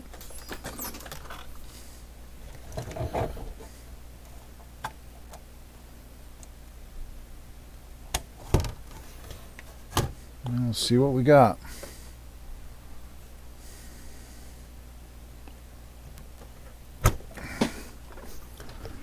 Put this thing on here.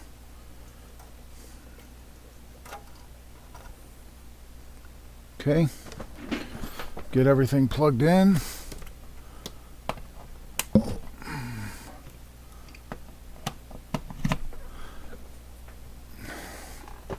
And I want to be able to be prepared to probe.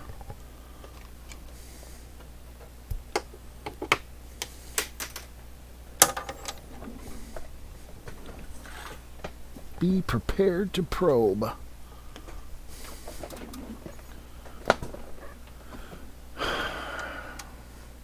No cutters in the links, huh? You know what? I know. I'll have to look into it.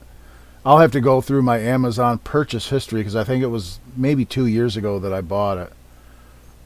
But I swear it was under $20. I know that for a fact. Okay. All right, let's fire this up. See if we get anything new. Our sync chains are looking good. We're still not doing any. We're not doing anything as far as CPU business going. I think the CPU's dead.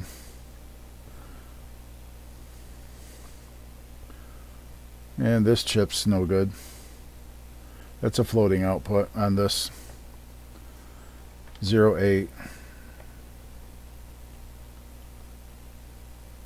Yeah, this thing's no good. Oh, that's yeah.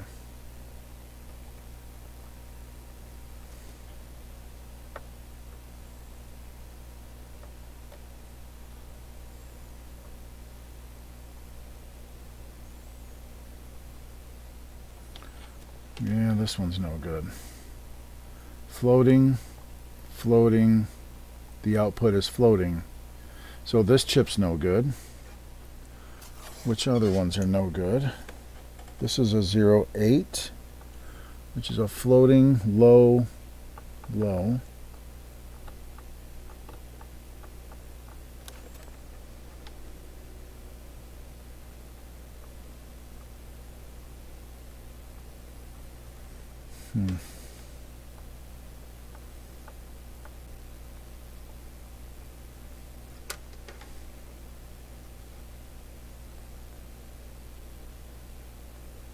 Ooh, signal.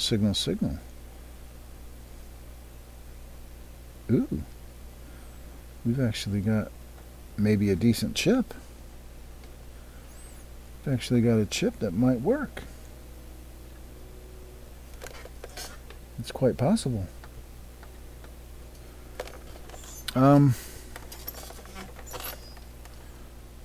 Let's look at the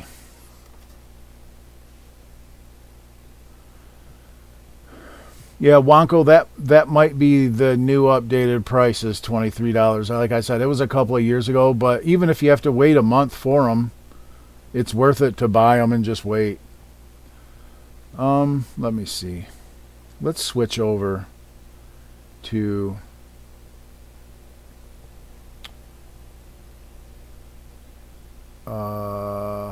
display capture, and let's go to here because I want to check this 8080 clock.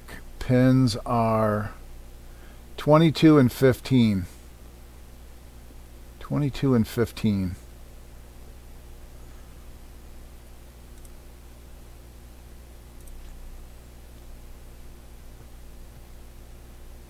Uh-oh. What's going on here? That was weird. Okay, 22 and 15.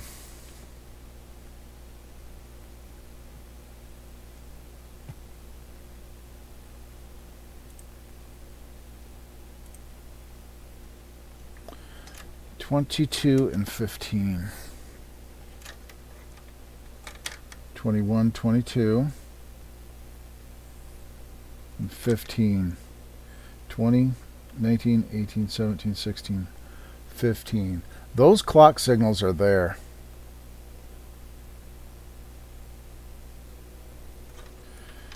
And then we have negative 5 volts. And we have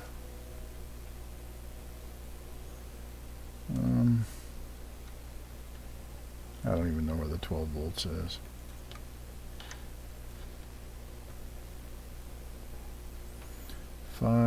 Negative 5, 12. Yeah, our voltages are all there. This 8080 I'm sure is dead.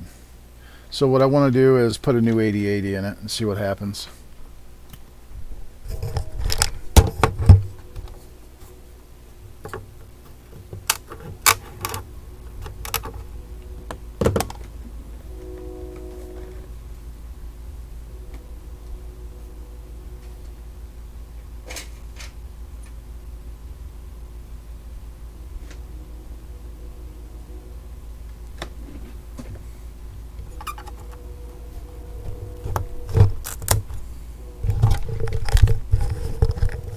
And fire it up.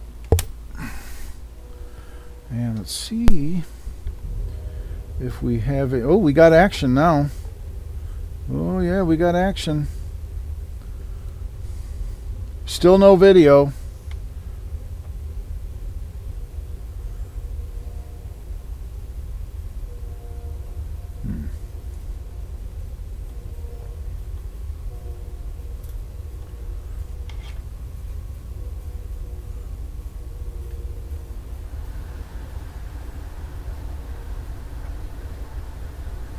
What is this?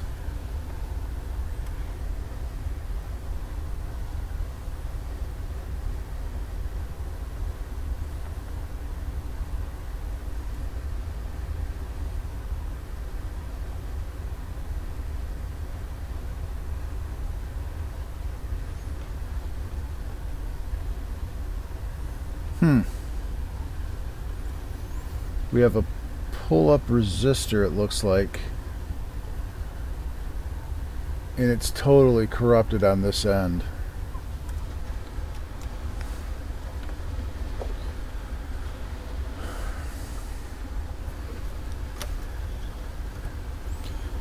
You can see here, right?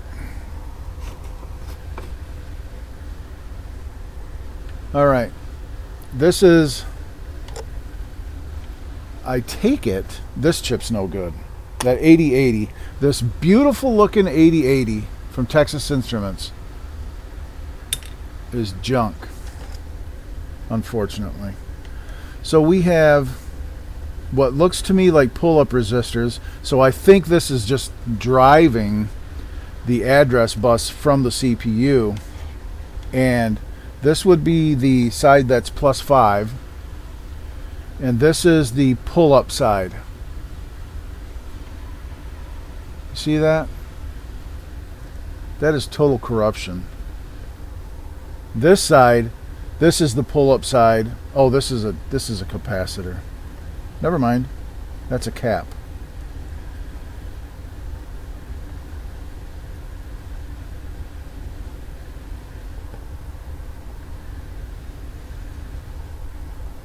Wait, no, that's not a...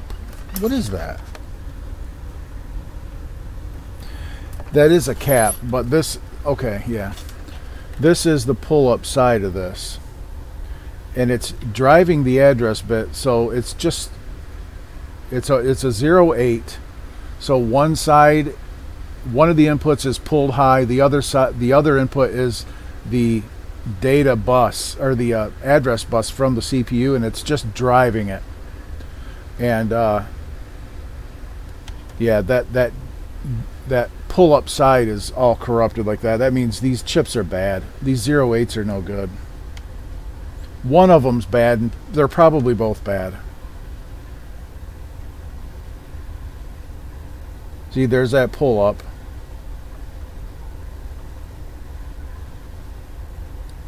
Look at this.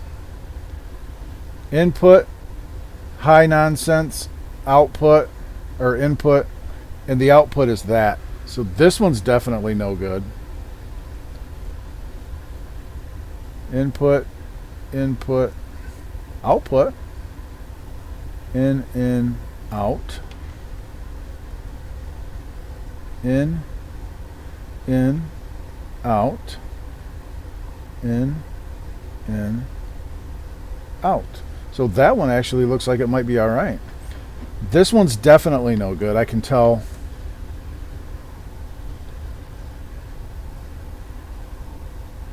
This one, I don't know what's up with this.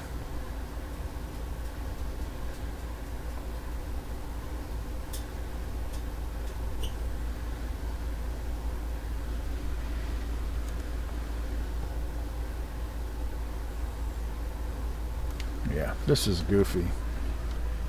Let's do this. This one we knew was no good. And you know what the sad thing is I don't have any 08s. I ordered some.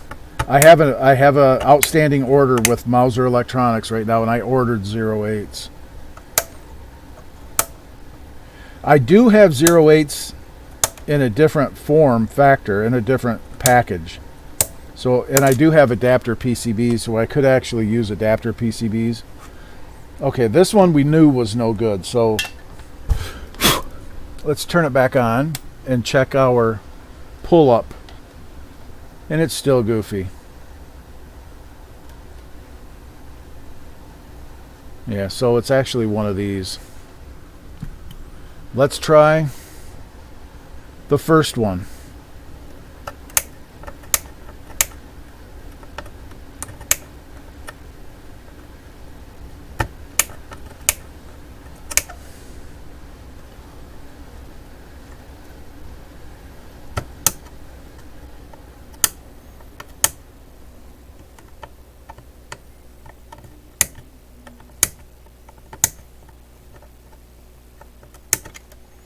Okay.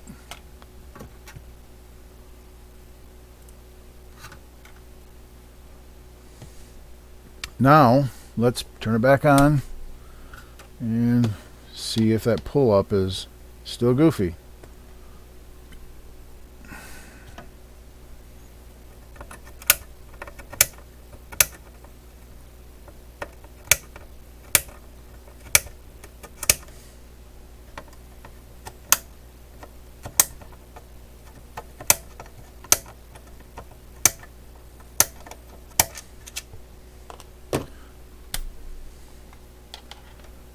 And now the pull-up is not goofy.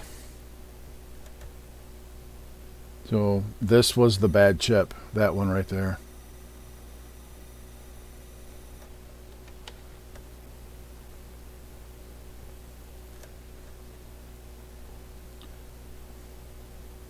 Signal, signal. This 08 looks like it survived.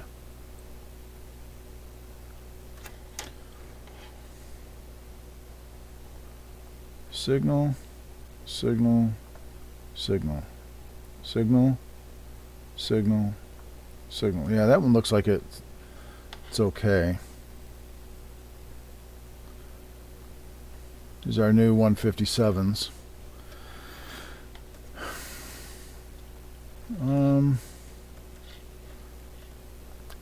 Pins 5, I believe, and 6 maybe.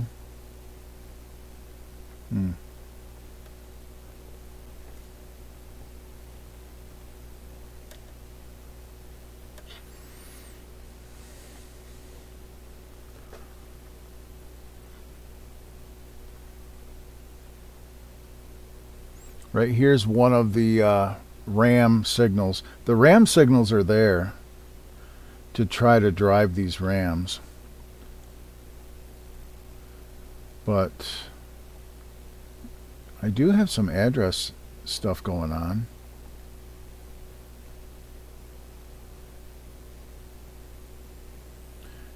I don't know what pin. This, I think, is the output. This might be the output bit on these RAMs. Pin 7. So that's promising that we actually have some output bits on these RAMs. You know, sometimes when something's bad, it's just pegged bad, right? Now, pin 6, which is floating, I thought might be the data input for these. Well, let's look at the schematic. Let's do this.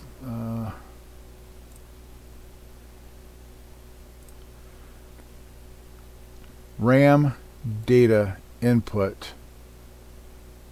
Chip enable is pin 17.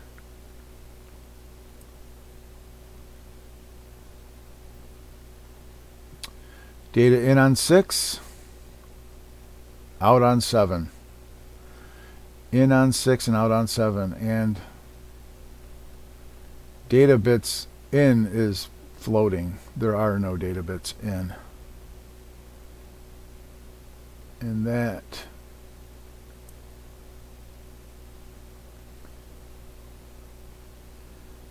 clocks it out.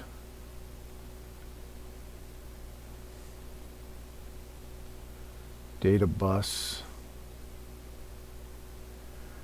And right here. So we need to look at pin 15. I need to look at these. Look at the data on 10, 9, 8, 7, 3, 4, 5, 6. 10, 9, 8, 7, 3, 4, 5, 6.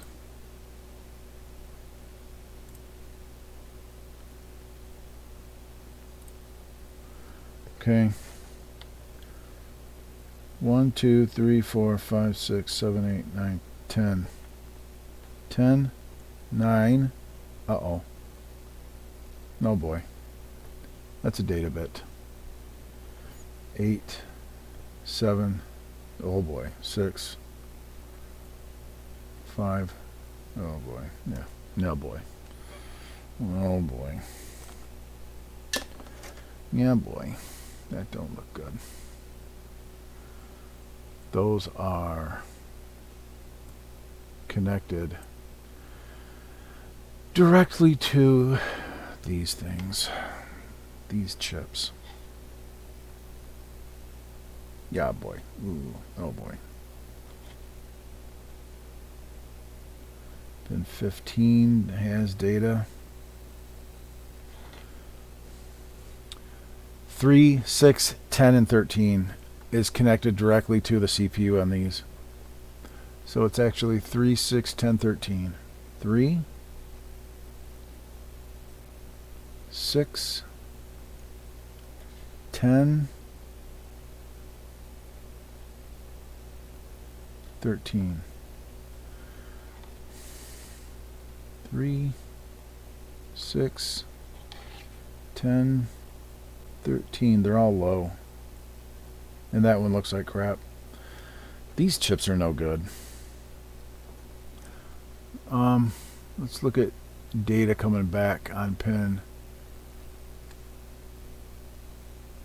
Well, let me look at pin 4 on these. High.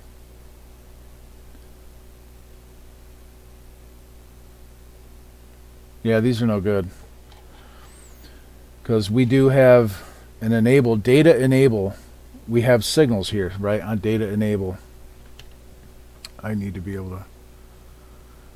Well, okay, data enable, pin 15 is toggling, which means we should have data happening. We should have data transceiving through this transceiver chip. Pin 1 is enable, and it's always enabled. And then data enable is toggling. So pin 3 coming from the CPU is right here, and it's low all the time. But pin 4 from the system is not, it's high all the time. So if we have data enable happening, data in enable, data 1 enable,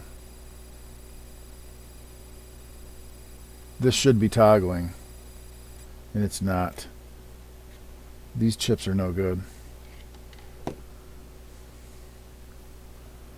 It's a transceiver. It's just a two-way bus transceiver. It's a 2 to 1 transceiver. And when pin 15 is low, I believe it allows data from pin 3 to go to pin 2. And when it's high, I believe pin 4 is allowed onto pin 3.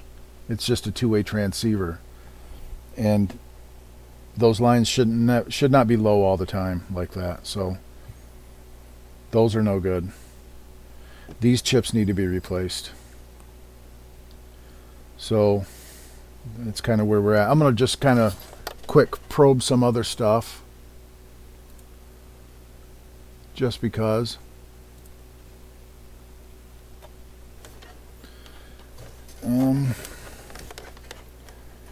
These are 04s that the RAM comes back.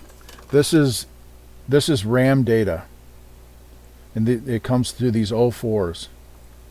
See, that looks okay. This is RAM data, and I can do single shots of it, and then do a single shot of the inverse.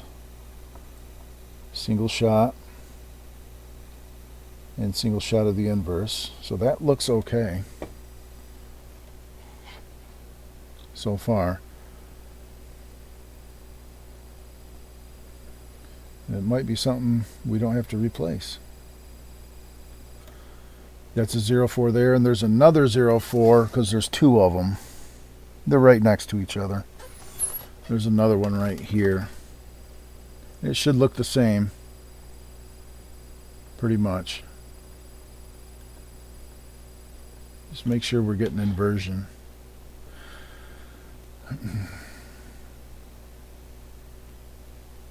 Now, why would these not die when everything else is dead?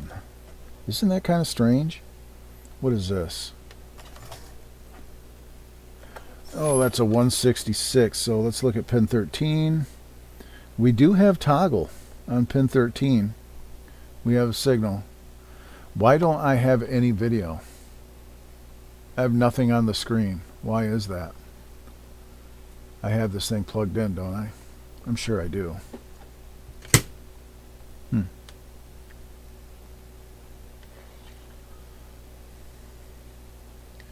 This here is a 7486.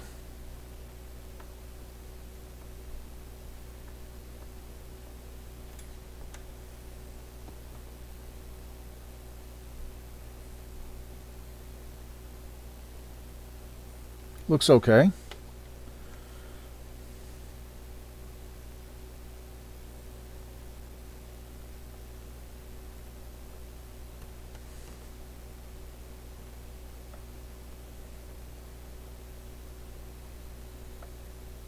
That output's toggling. That one's toggling. These chips might be okay. Huh. Alright, well, what are these?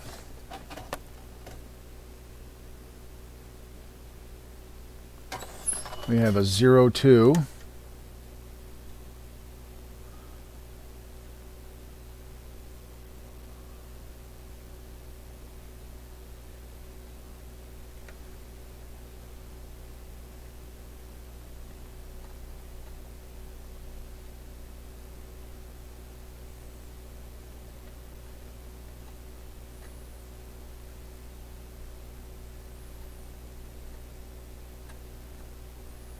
That looks like it might be okay.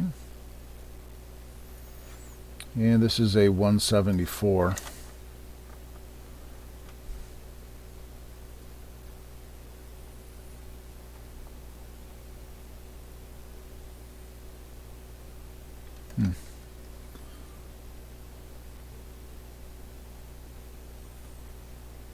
Bunch of floaters.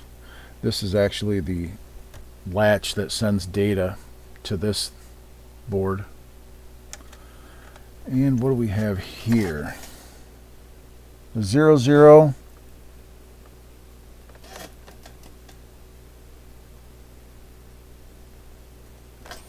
I think it's 2 00s.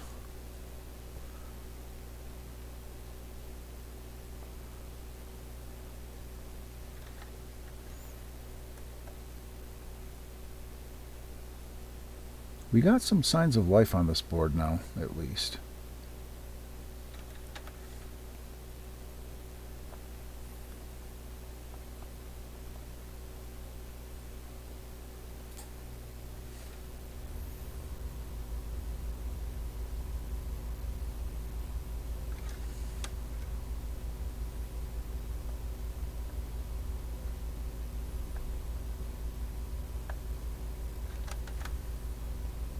Okay.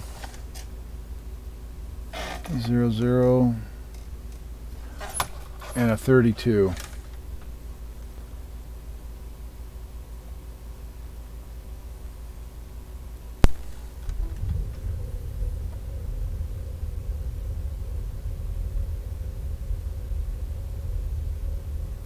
And a 32.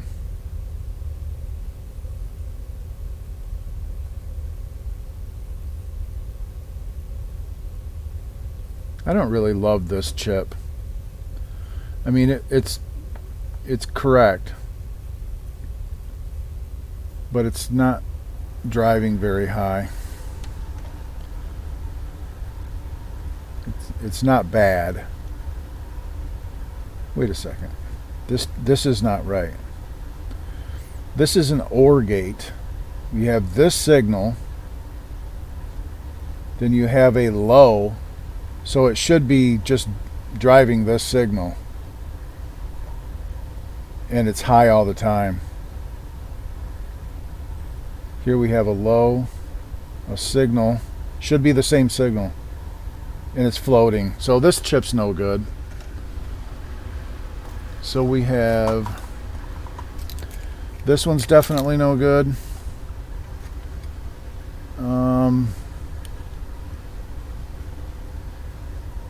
I think the other ones looked okay, didn't they? Oh, these chips are no good. So it's those 3 chips, and we've been on live for almost 3 hours now, guys. So I think we're going to end it right there, and we're going to pick up tomorrow. We're going to pick up tomorrow with removing and replacing these 3 chips. What happened?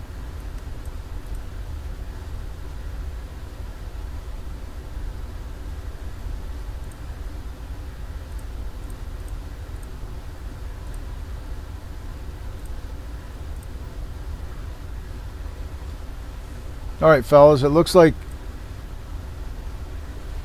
it kind of froze up on us here, so anyway, we've got 3 chips to replace.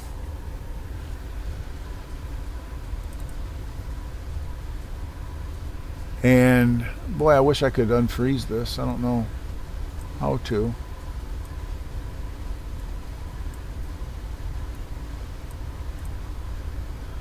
Huh. Anyway, yeah, okay. Yeah, the camera froze, Rhett. Sorry about that. It's okay though, because we're going to go ahead and end this one right here. We've been live for about 3 hours now. I went through and probed on this board. I don't know how long this camera's been frozen, but we got 3 more chips that I need to replace. So that's a total of 6. I got 3 of those 08s cut off the board. 3 of the 08s are cut off of the board, and then I've marked 3 more chips, those 2 transceiver chips and a 32, and that's why I got nothing on the screen. Remember I probed the 166 pin 13 and I had all kind of data on there. That's the video data. So I was like, why don't we have anything on the screen? It's because that is mixed over here with this 32 before it's sent to digital to analog conversion, and that signal is corrupted because it's just high all the time on the output. That's why there's no video. So the 32 has to go, the 2 bus transceivers have to go, and then hopefully I can put the fluke on this thing and start doing a little bit of testing. And test these RAMs. It's promising right now with the RAMs because there is data on the outputs. So that's cool. And yeah, we'll do about a noon stream tomorrow, part 3. I'll try to be on around noontime, my time. So if you're able, we'll see ya. All right, and thanks for coming out, everybody. I really appreciate it. And we'll see y'all on the next Classic Arcade Repair part 3 of this basket case. We'll see you then. Thanks, guys.